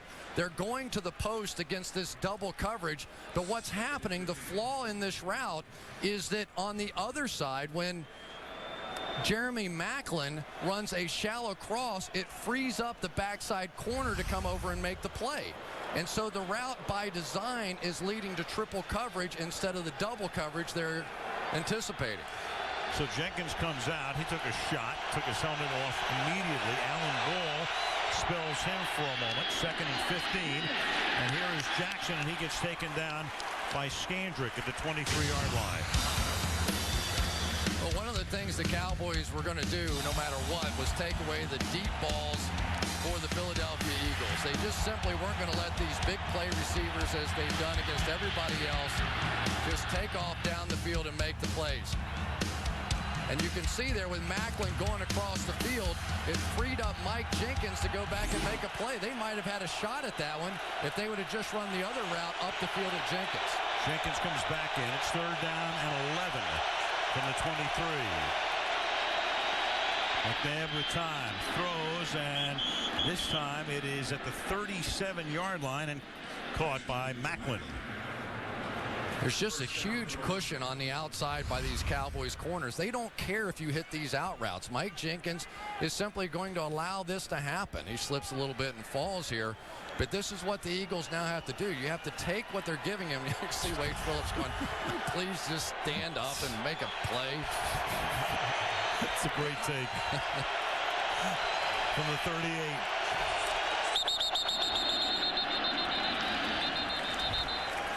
It's Peters moving again. False start offense, number 79. 5-yard penalty, it's first down. And Herman's with him as well. 111 yards in penalties against Philadelphia tonight. Almost twice what they've averaged for a full game this season.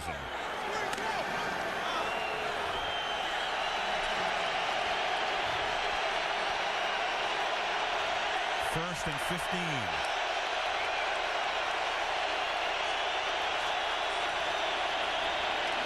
And that's knocked away by Anthony Spencer, the emerging star, intended for McCoy.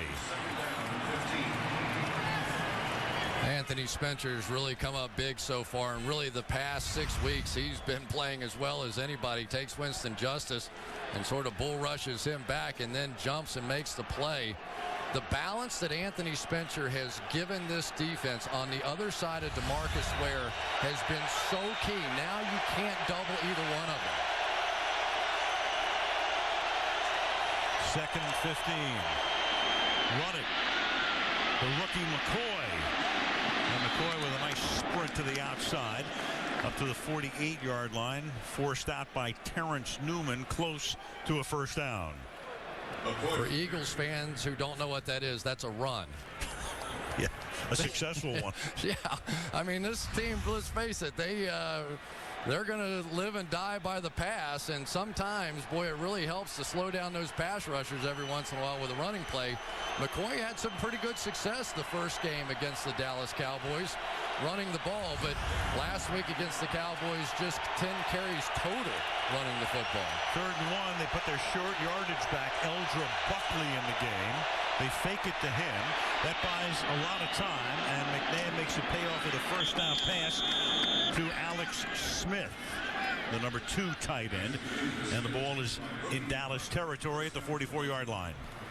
Boy, I tell you what, Eldra Buckley's coming out here to play. Watch this young man right here with this block. That's the first 3rd and 1 or 4th and 1 pass the Eagles have completed all season long. They were 0 for 5 coming into this game. That was number 1. Laid out Igor Olshansky on that play, did Buckley. The tight formation out of the shotgun. The ball is handed off to Leonard Weaver to the 42. So we've seen Weaver and McCoy, and not very much of Brian Westbrook, and we talked about him earlier. Westbrook missing 8 games this season, 2 concussions, missed an earlier game with a knee injury, and the question becomes right now, will Brian Westbrook be in a Philadelphia uniform next year? He has been such a great player. Enjoyed watching him for years, and we certainly hope this all season goes well for him. 2nd down and 7 from the 42. Pressure from behind. McNabb gets it away, and that pass is incomplete. DeMarcus Ware coming in to put the heat on Donovan. 3rd down. Well, that time you see what these outside linebackers can do. On one side, DeMarcus Ware gets down low and gets the pressure, forcing McNabb out. And on the other side, Anthony Spencer ends up dropping off in coverage on the very speedy LaShawn McCoy. When you have that kind of versatility out of your outside linebackers, you can do a lot of things as a defensive coordinator. 3rd and 7.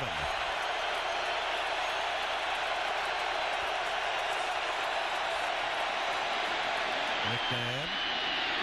The secondary does a great job, and that allows Anthony Spencer to get to McNabb after he initially had time. Ware gets in there as well, and they'll punt. It's just a coverage sack. There's really all it is. 2 guys on the outside. Orlando Scandrick. Maybe Yvonne had a little bit of an opening. But they're really just, it's just a 2-man route. He's only playing one way, and when he didn't like either one of them, he had to pull it down. This will be Sam Rocca's 5th punt of the night. Nose down punt to try to get some backspin. Fair caught by Creighton at the 11-yard line. Under 8 to play in the 3rd. 27-7 Cowboys. Barkley hosting Saturday Night Live after your late local news tonight. on the 12-yard line. They run the draw at the choice. I guess he actually says terrible, terrible, terrible. Either one. That is one funny man. That's going to be a great show tonight. Second down and 8. Longest postseason losing streaks. The Cowboys trying to get off that list and leave it to the Lions in Kansas City. No NFL team has ever lost 7 postseason games in a row. Last win for the Cowboys following the 96 season, 40-15 over the Minnesota Vikings. Barry Switzer, head coach. And there's Wade's mark. Best regular season win, minimum 100 games for a guy who hasn't won a playoff game. Set up the bubble screen here to Miles Austin up to the 17-yard line. He goes, tackled by Patterson. 3rd down and 4, Dallas. 3rd and 4. It's really pretty amazing on that play to watch those big offensive linemen get out in front of that play. The Eagles, they know it's coming, but watch the linemen pull out in front of this thing.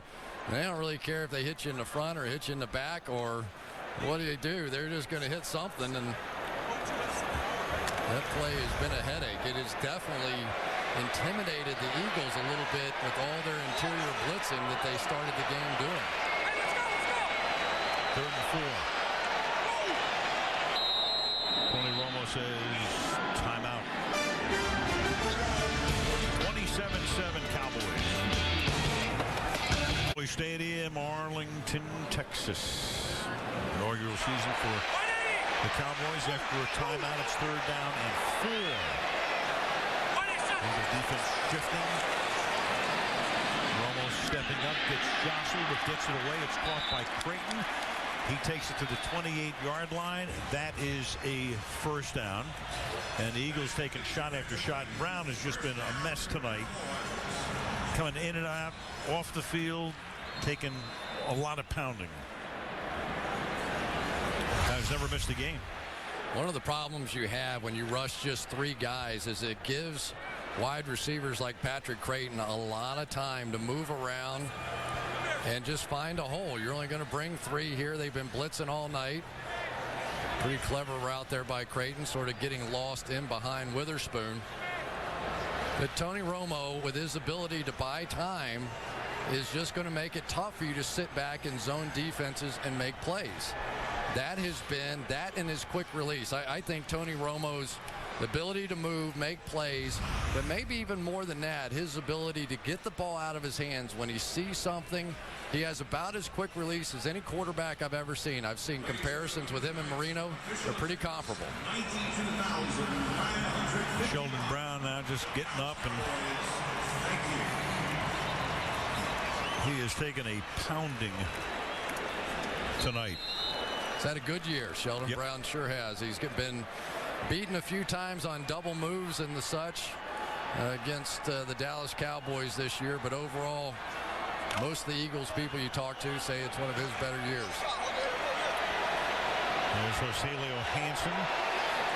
180! In Brown's spot, 1st and 10 from the 40 to the 27-yard line. Jones off to the races. Jones cuts inside of Hansen. Samuel has an angle on him, but he runs away from Asante for a touchdown. 73 yards. Longest run in Cowboys postseason history. Big smile from Wade Phillips for a guy who they describe in Dallas with one word: explosive. Down, down, pull Leonard Davis out. Look at the secondary. Nobody in behind. They're playing man coverage as they try to blitz. And when you pop one against that, look out. That Felix Jones is something in the open field.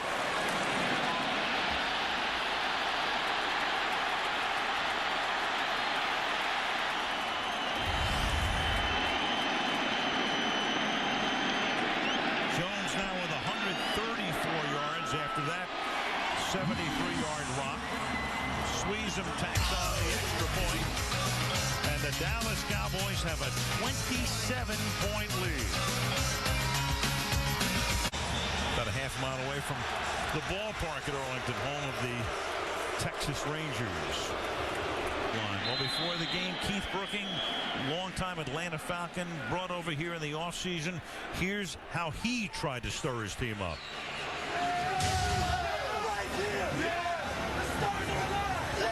Let's let him shine, baby.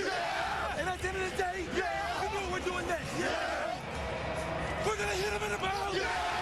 We're going to bloody end nose. We're going to knock him to the ground. Hold up now.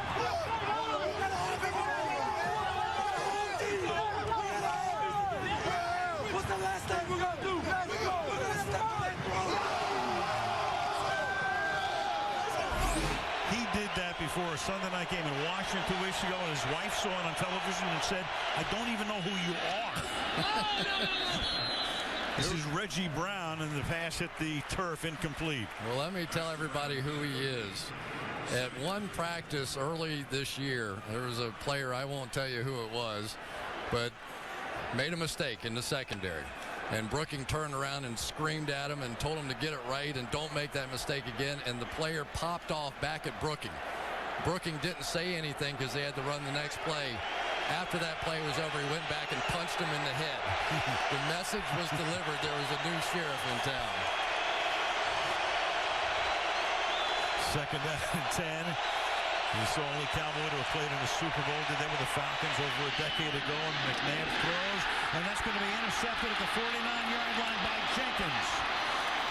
And then Jenkins is going to lose the ball. He's going to have that removed from him. And Philadelphia's going to wind up with the football. So Jenkins had the interception, and then winding up with it, Reggie Brown at the end of the play. So that would have been the total kill shot for Dallas, and Philadelphia still has a little bit of life because of the Jenkins fumble. Well, Mike Jenkins out working on Reggie Brown, but this ball is really overthrown. He was trying to go to the crossing route underneath, and it just fell into the lap of Jenkins. And, of course, this is now game over. It probably is anyway, but really no reason to do this. Newman, the veteran, shouldn't even have been calling for that one. And Deshaun Jackson created the fumble, so he gets the ball back for Philadelphia. And it's a first down at the 47-yard line. Their second best play of the night. Yeah. Westbrook is the back. And out the flat it goes to Jackson. Jackson was on Twitter all week long and mildly chiding the Cowboys, and with the night that Deshaun's had tonight, the Cowboys secondary has told Deshaun, tweet this. There it is. Jackson, 2 receptions, Macklin 3, and of course one of those, the big one from Vic, which has been the whole offense, and Selleck's been thrown to only twice. Second and 4. Flag before the snap. False start. And then McNabb goes down, and McNabb wants a personal foul. Jason Hatcher throws him to the turf, but there's no flag for a personal foul. False start offense, number 71. 5-yard penalty, second down. Jason Peters. Everything about this game has been personal so far for the Dallas Cowboys. And they have played against their arch rival like they really had something to prove. And the Eagles are going to be playing like they have something to prove next year. This has been an impressive run by the Dallas Cowboys. This is not just against the Eagles. This all started with that huge win over the New Orleans Saints that turned their season around. Second down and 9. McNabb for Selleck, and that's batted away at the last moment by Sensabaugh. I'll tell you, Gerald Sensabaugh has been a really nice addition to this football team. In earlier games, he's done a great job against the run. He plays man coverage, and when Selleck blocks, he comes up and really supports against the run. When Selleck comes out, he's no match. He is the guy that added the man coverage element. They had Jenkins, they had Newman, they had Scandrick. They didn't have a man coverage guy at the safety position. They do now. Third and 9. McNabb has to check it off to Weaver. He is forced out at the 40 by Scandrick. 4th and 2 upcoming. Well, one of the problems the Eagles have had is with their protection. Look what they're doing out here. They've had to sort of flank their backs out here to just widen the pass rushers and do anything they could to try and slow down these two guys. Unfortunately, what that also does is it prevents you from getting extra guys out in the routes so you can double team Deshaun Jackson and Jeremy Maclin on the outside. 4th and 3.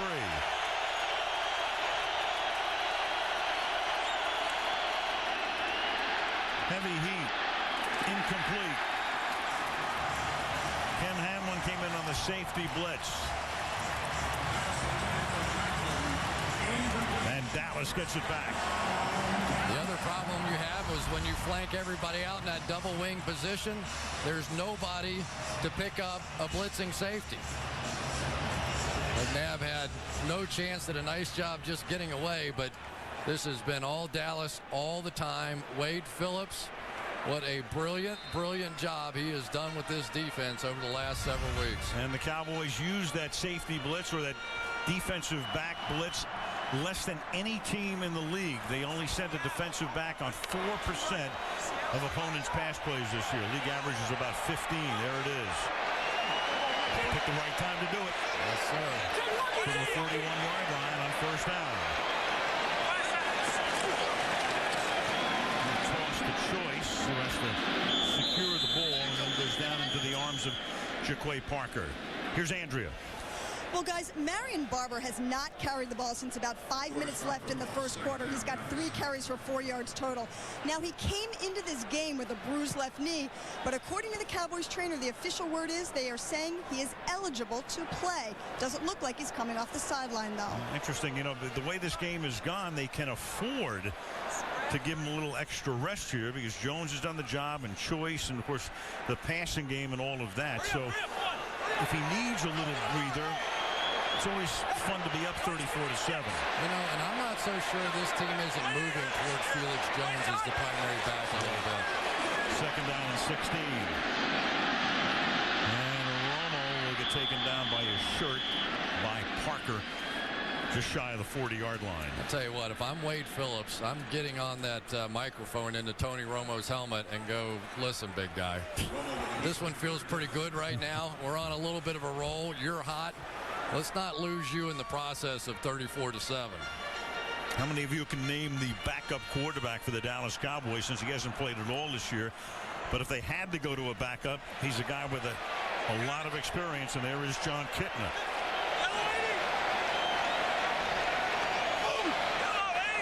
Didn't throw a pass all season. He's thrown a few in his career. 3rd and 11. Intercepted, and Samuels can't believe it. Easy pick. Incomplete. Yeah, Roy Williams got to get his head around here. They came with a safety blitz off the side, and so now that turns into a hot read over there, and Roy was just checking out Asante Samuel a little too long and almost cost his quarterback a pick. Now, Roy Williams played really well in the first quarter because he got a lot of single coverage, and that certainly helped everybody else, but he's also had a few of those sail through his hands. McBriar's punt. And Jackson. Pin into the sideline. 153. Asante Samuel, I don't think Roy Williams deflected it. Hits him right in the face.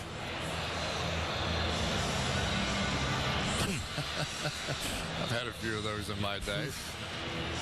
You know, sometimes it's the last thing in the world that you think a receiver is going to let one kind of go through his hands, and you're thinking more about making the tackle. And he's sort of laughing at himself.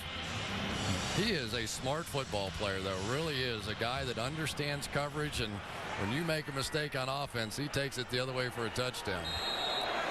31 drives the Eagles have had the 2+ games. 2 touchdowns, one of them on the Michael Vick to Maclin pass tonight. 6 turnovers. 1st down from the 11.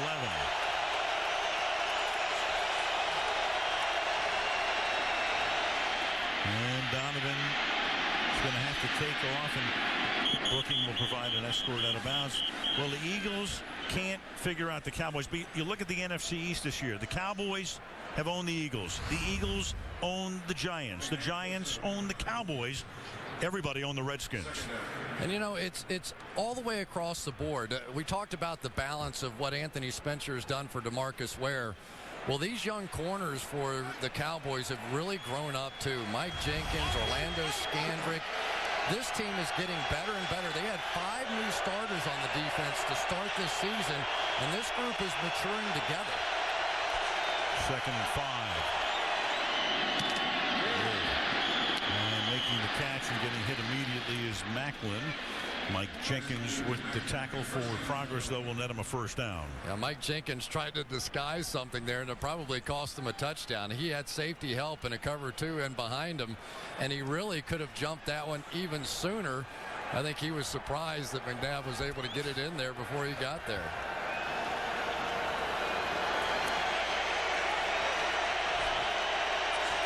Final minute of the 3rd quarter. And that's caught on the run, and this is Macklin, who will take the ball up to the 47-yard line.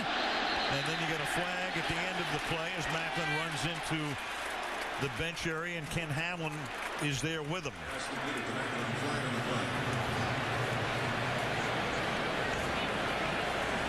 Oh. That looked like Macklin with a stiff arm out of bounds that Hamlin didn't appreciate. And we're seeing these Eagles receivers getting really frustrated now. There were fouls by both teams on the play, unsportsmanlike conduct, taunting, and a personal foul. The penalty's offset. The play results in a first down. Watch Macklin here, a little shot at the tail end of it. And now if Hamlin doesn't do anything, it's going to cost the Eagles 15 yards. But sometimes you just react to something like that. A guy gives you a shot to the face, you at least want to say something to him.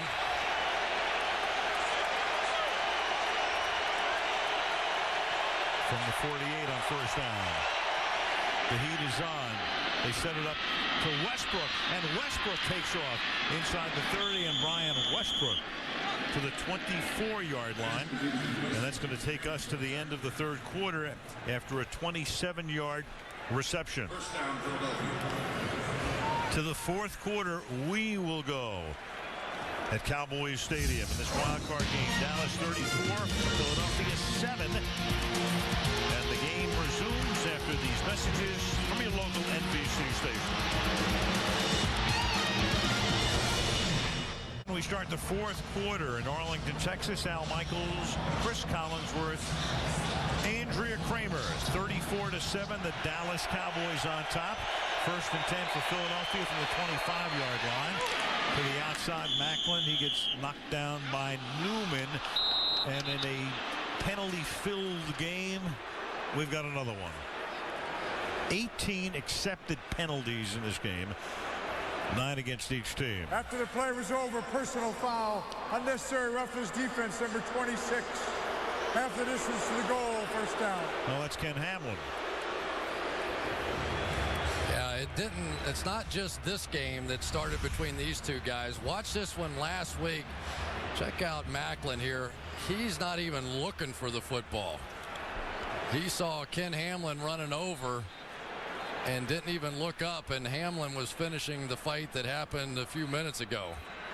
There was the first one. And Hamlin had a little something to say. We offset there.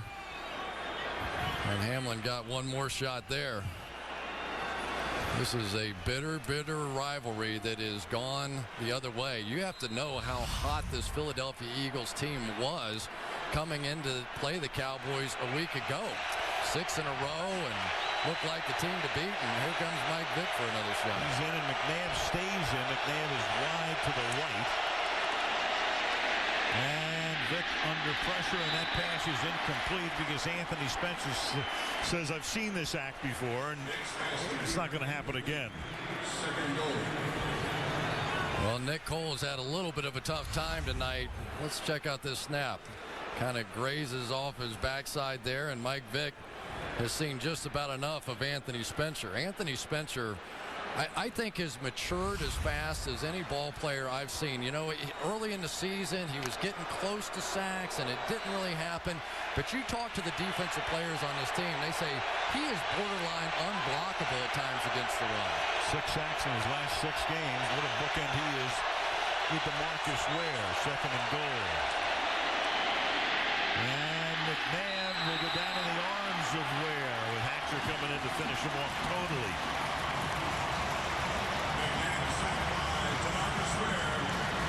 I'll tell you, that inside move by DeMarcus Ware has really been giving Jason Peters fits here, because when Donovan tries to step up, there's just nowhere to go. And the reason, because look at this coverage on the backside of this thing. Orlando Scandrick's had a nice game so far inside against Selleck, and Bobby Carpenter was one of the guys they thought they could get after a little bit. On the other side, we know full well what Mike Jenkins has been doing. He's been brilliant over the second half of the season. 3rd and goal from the 16-yard line.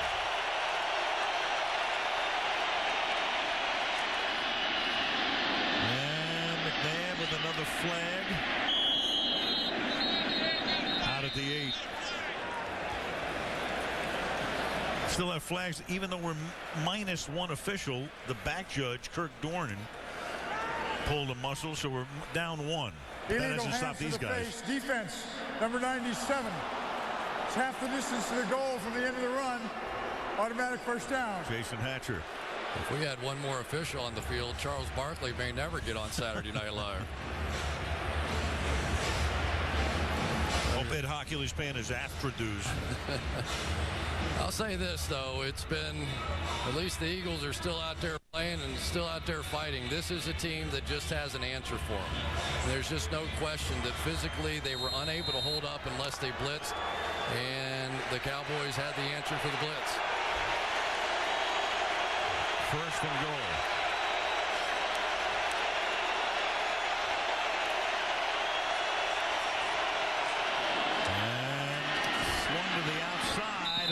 Touchdown for Deshaun Jackson off a nice move.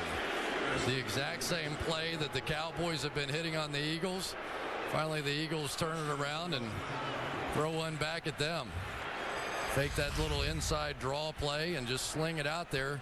Get some blockers in front and let a playmaker have the ball in his hands. Sometimes guys like Deshaun Jackson, you just have to get them the ball and see what they can do with it. Good job by Selleck out in front, too. Now Akers for the extra point.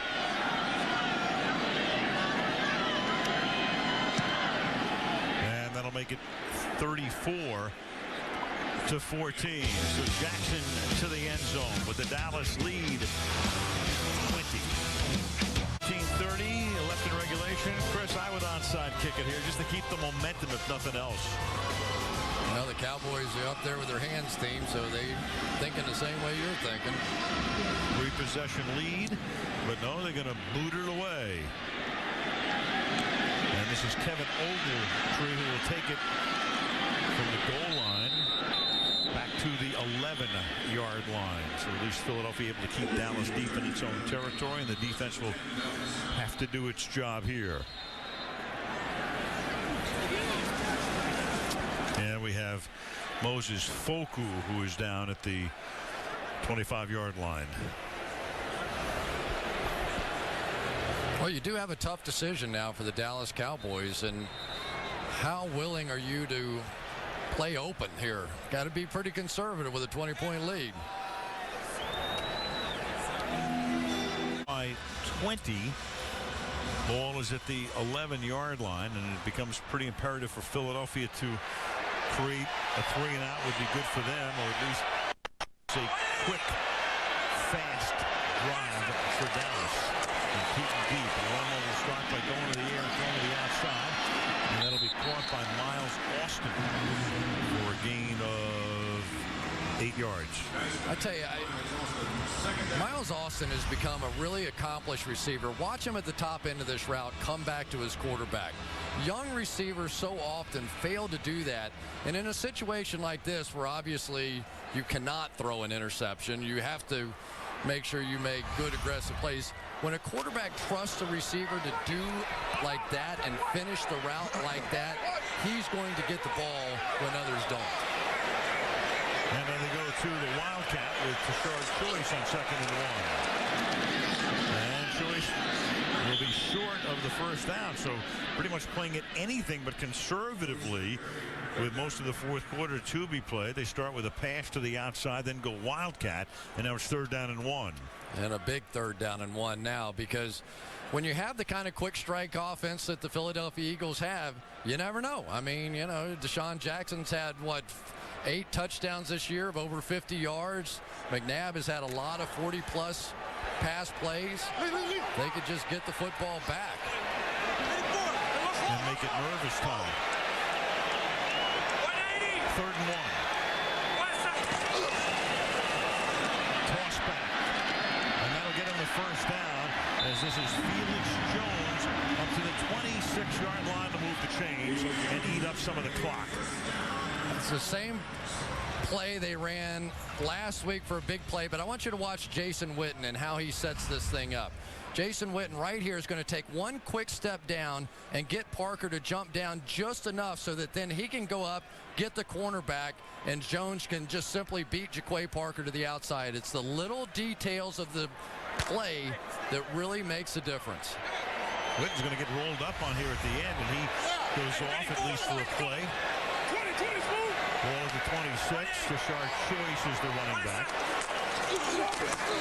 And Romo's choice is to give it to Choice for a gain of 9.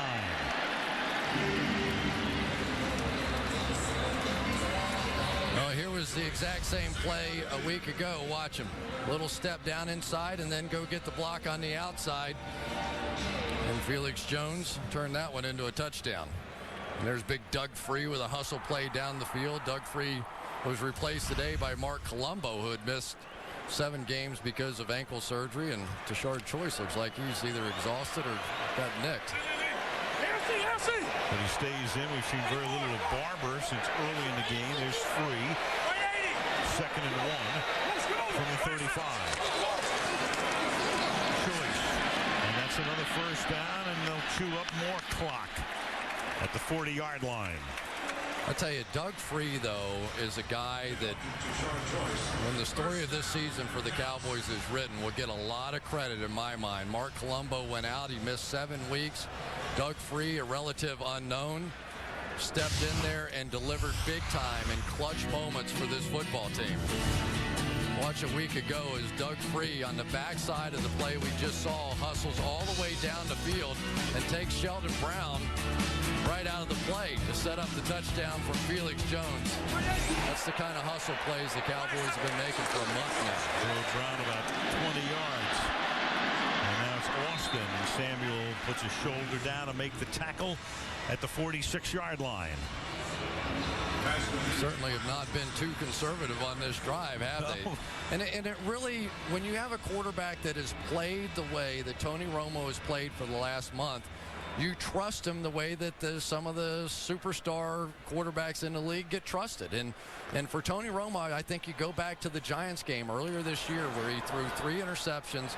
He said, I came out of that game and I knew I couldn't get my team beat like that again. And he has been a different guy since then. 2nd down and 4. And running the draw and trying to get that first down is Choice. Just short of the 50-yard line, and it looks like he is going to move the chains again.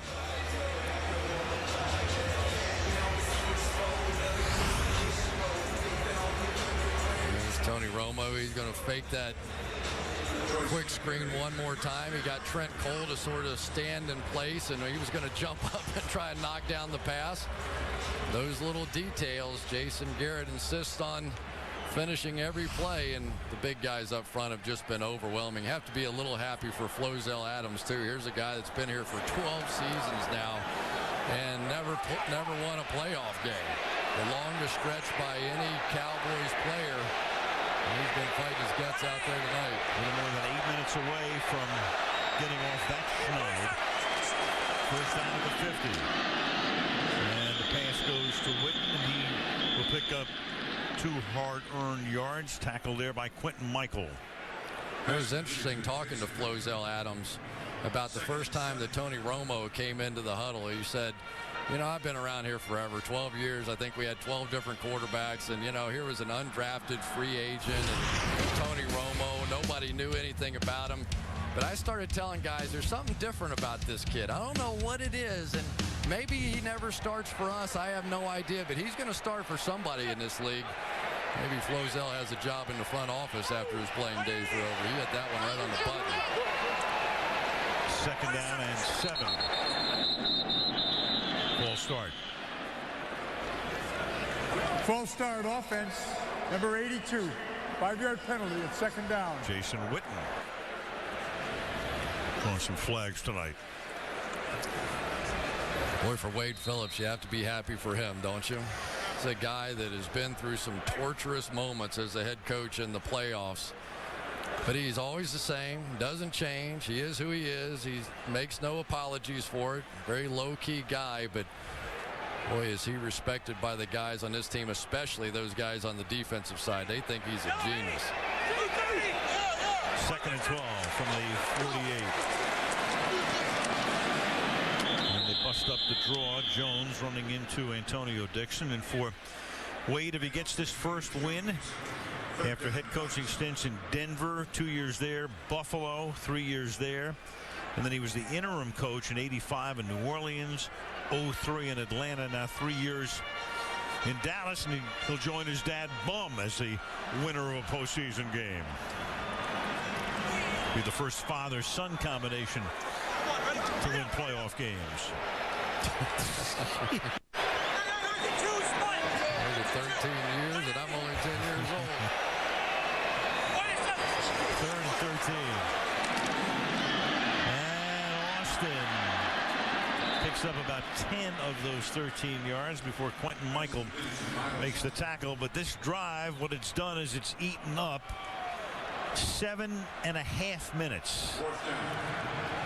And even though it may result in a punt, this is the kill shot.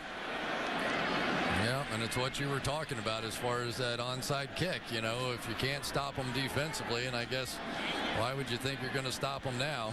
Right. Jerry Jones, Stephen Jones. The monkey is off their back. Look at Steve Young and the pressure he felt. It has been a long time since that star in the middle of the field saw a playoff win. Here's McBriar to punt. Cowboys will milk every second they can off the play clock. Jackson signals for a fair catch. Makes it at the 10-yard line with 5:18 remaining.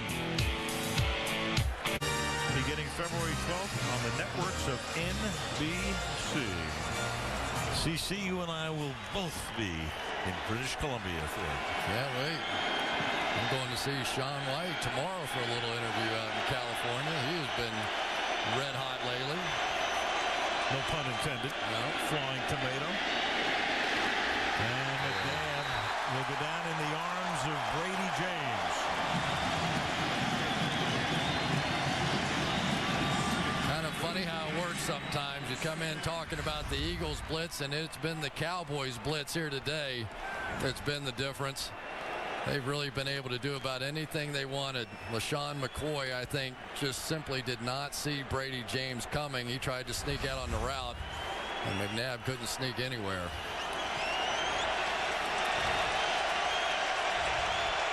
The whacks that McNabb has taken tonight. 2nd down and 16. Just does get that one out of the end zone into the arms of McCoy. Up to the 14-yard line. Stephen Bowen will make the tackle. You know, this offense has been so good for so long this season, and it just came to a screeching halt in 2 weeks against the Cowboys. And you don't know, maybe these young players, Deshaun Jackson, Jason Avant, LaShawn McCoy, Jeremy Maclin, you don't know if they maybe hit the rookie wall or they just hit the Dallas Cowboys wall. That's probably more like it. Combo platter. Yeah. 3rd and 7. Look out. And you can see that coming from behind. Carpenter will make the recovery, and DeMarcus Ware with the hammer. I one time asked DeMarcus Ware, what do you call that play when you run all the way around the tackle and come back in and get the quarterback? He said, I call it a sack. And that's exactly what it was. Here he comes from behind, and great players don't settle for the tackle or the sack. They want the football, and Ware knew exactly what he was doing. Look at that hammer. Never saw it coming. Nope. This is one Donovan McNabb would like to forget. Actually, back-to-back weeks, this offense would like to forget. And I tell you what, it is no fluke, though. This Dallas defense, the more I watch them on tape, like, where do you attack? There aren't any holes in it. That was Carpenter's second fumble recovery of the night. And now Choice will get bottled up, and Dallas can just take as much time off the clock as they can, unless Philadelphia decides here. You know, one thing that we didn't talk a lot about tonight was Jamal Jackson, the center, getting hurt for the Philadelphia Eagles. And anytime you lose sort of the signal caller up front, just makes it so tough. And a timeout is taken. After a Philadelphia timeout with under 4 minutes to play, 34-14. A night to forget for McNabb. 16 of 31 for 179 yards, 1 TD, and 1 pick.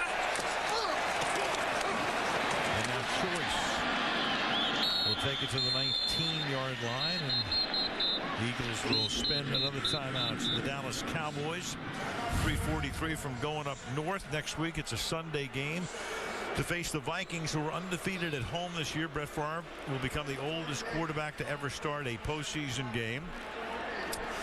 Great rushing defense, as you know, in Minnesota. Tremendous beginning to the season. And then, Chris, they had a little bit of they stumbled a little bit down the stretch. We saw them against Arizona on a Sunday night. They were beaten. We saw them against Carolina on a Sunday night, and they were beaten. Killed the Giants in the final game. What's your early take on that one next week?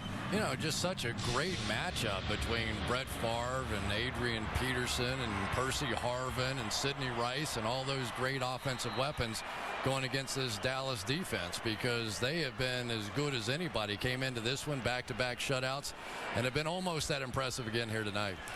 And the Dallas Cowboys right now as hot as you can get, and it started with that New Orleans game, an underdog going in against the undefeated Saints at that point in New Orleans. And now you've got Felix Jones very close to a first down, so either 4th and inches or a first down, and the clock keeps on ticking down. You know, it really is remarkable, though, now with Brett Favre and looking back on it, that entire story, the whole idea that Brett Favre was even going to be in the picture so late coming to camp, the last second thing by Brad Childress, and ended up with a remarkable season. I mean, really very much in contention for the MVP race. And you wonder if Brett's going to come back next year. I'm not asking him that. We already asked him that. I've heard that story too many times. That's a first down. By the way, Peyton Manning wins the MVP award. They announced that today. Another one for Peyton. Just another spectacular career, and that's 4 MVP awards for the Colts quarterback. So I guess that would take Brett out of the MVP race at this point? For the moment. Okay. You never know when there's a recount, though. You know, Dewey beats Truman occasionally. Cowboys dominant on the ground. And for Sean McDermott, a year in which it began with the loss of his middle linebacker in training camp, Stuart Bradley. Ton of injuries. Of course, the Eagle organization mourning the loss of the great assistant coach Jim Johnson, saluted with a decal on the back of their helmets, who died of cancer in the offseason. McDermott, one of his proteges, taking over to the outside. Goes Choice. He made a bad choice. Yeah. Flag down. Holding. Offense number 89. 10-yard penalty. Repeat first down. John Phillips, who scored a touchdown in the first half tonight. Yeah, John Phillips did. He grabbed him on the outside. But I tell you what, there's enough beef up front for the Dallas Cowboys on their offensive line alone. But then they put in 3 tight ends. And, I mean, it's tough to get off their blocks. Really impressive showing. I mean, going into the New Orleans game, you just have to remember DeMarcus Ware looked like he wasn't going to be able to play in that game. And there wasn't anybody that I knew of that was picking the Cowboys to go in there and win. Ware comes back, has a huge game, a couple of key sacks, and here they are. Up the middle, Rashard Choice. They went into that game after losing to the Giants in San Diego. The earlier game today, you've got, Rex Ryan and Marvin Lewis, and Rex said, you know what, we should be favored to win the Super Bowl. Well, they're one step closer as Sanchez hits Dustin Keller right there. Chad Ochocinco, I guess he's going to keep his name, though. He's been shut down for 2 weeks. And then the rookie coach and the rookie quarterback can celebrate the win. 24-14, the Jets over the Bengals. Good look at DeMarcus Ware. I really do think in some way, shape, or form that his play in that New Orleans game was really inspirational. You remember he had the neck injury. He was taken off on the flat board, and you didn't know if he'd ever play football again the rest of his life, much less the next weekend. And he comes out there and was sensational, inspired his teammates, and they have just been unstoppable since. On a 2nd and 34. Not a conventional down and distance. This is Jones. Jones for the carry. As we come down to 3 minutes remaining. 3rd down, Dallas. In the 4th. Look at that. A postseason record. 228 penalty yards. You don't see that in August. Ed Hockley and the crew go shopping for whistles tomorrow. New ones. There you go back early in this game, that interception that was reversed by replay, and how different this thing may have played out. Yeah, the game was tied at 7, and Philadelphia would have had the ball deep in Dallas territory. And as we come to the 2-minute warning, Choice will take a little extra time on the turf. And the Philadelphia Eagles taking that nonstop flight to the offseason as they head back home. And clock right now is stopped because of the time that Choice needs on the field. Miles is all smiles. And Tashard had the concussion coming into this one, right? He did, yep. Yeah. And you hope that's not what we're dealing with on this one. Right. Because he certainly gives them a terrific option in that wildcat formation. Excellent hands, really understands pass protections. But the rules are pretty stringent now on those concussions. I'm not going to speculate, but he did take a shot to the side of the helmet.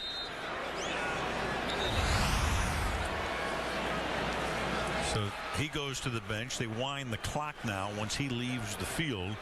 And this is going to take us to the 2-minute warning. So 120 seconds before the celebration can begin officially and in earnest. 34-14 Cowboys. 2 minutes to play. Keeping up with the Joneses.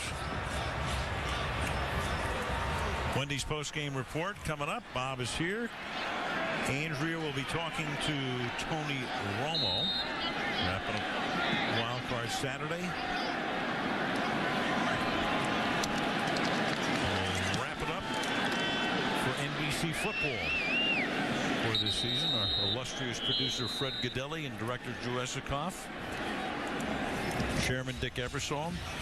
Kelly Hayes and George Hill have only worked with me for about 6,000 years, Chris. Kenny Hurd also feeding us all that good information. Andy Freeland, my good friend, helped me all along. And before I do anything else, I'd like to say, first of all, it's been an honor to work with you. And it's been an honor to sit in John Madden's seat. Well, it really has been. We've missed him. Everybody tells stories every single week on the king of broadcasting, and I've enjoyed all those. But John was so gracious to me and helping me in so many ways. And John, just really appreciate everything you've done for me. Well, I'm the lucky one because I got Mantle to replace DiMaggio, so that worked out pretty well. Loved it. And that pass is caught for a first down by Brent Selleck up to the 33-yard line, where he's tackled by Keith Brooking. First down, Philadelphia. Well, talk radio in Philadelphia this week. The papers in Philly this week. Should be no different. Right. What are you talking about? You're right. Incomplete. Intended for Macklin. Passionate fans. You know, they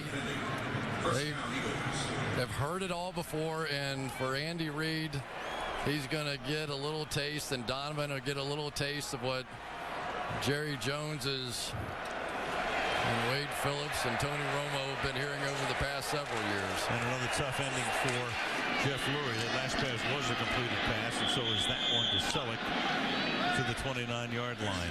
It's almost remarkable when you think about how many wins this Eagles team has, how successful they've been in the playoffs, and don't have a Super Bowl to show for it. I mean, it's just remarkable. I think only Indy and New England have more wins, and yet they just can't get over that final hurdle. Well, that's going to determine the Reid and McNabb legacy. There's no question that pass is incomplete. And as sad as it is in a way, I guess, or as unfair, whatever you want to put it, you know, you do the job. We talked about it during the season about, you know, it's like if you're an Eagle fan, you go to a movie and the movie's pretty good and you're really enjoying it, and then the ending just stinks. Yeah, but the ending's only good for one team every year. There's Andy Reid. Look at that track record. I mean, we're talking about two of the greatest coaches, two surefire Hall of Fame coaches ahead of them, and that one Super Bowl away is the difference. And McNabb to launch one, and that's tipped away at the last moment by Newman, intended for Jackson. Well, they pulled the last trick out of the bag, the old double move on the outside against the old warhorse, Terrence Newman. He was like, yeah, right, I'm going for that in this situation. Newman's health this year, though, he missed 9 games over the last couple of seasons, and the fact that he's been able to stay healthy, Mike Jenkins has played so well, has really made a difference. 3rd and 10. And now it's 4th down. Pass intended for Jackson, incomplete. All smiles is Romo. Andy Reid and his team going back, thinking about the things that they're going to have to do now. But for Wade Phillips and Tony Romo and Jerry Jones, this long wait and Flozell Adams is finally over. They can finally look ahead to their next playoff game. Okay. And that is not intercepted because he was out of bounds.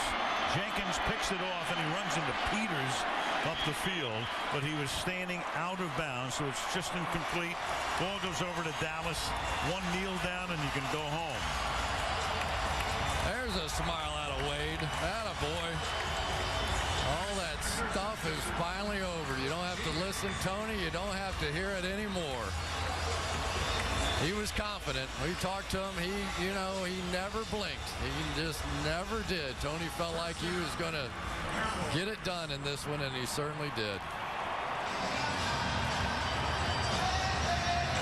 So the Cowboys don't have to read about it's been since 1996.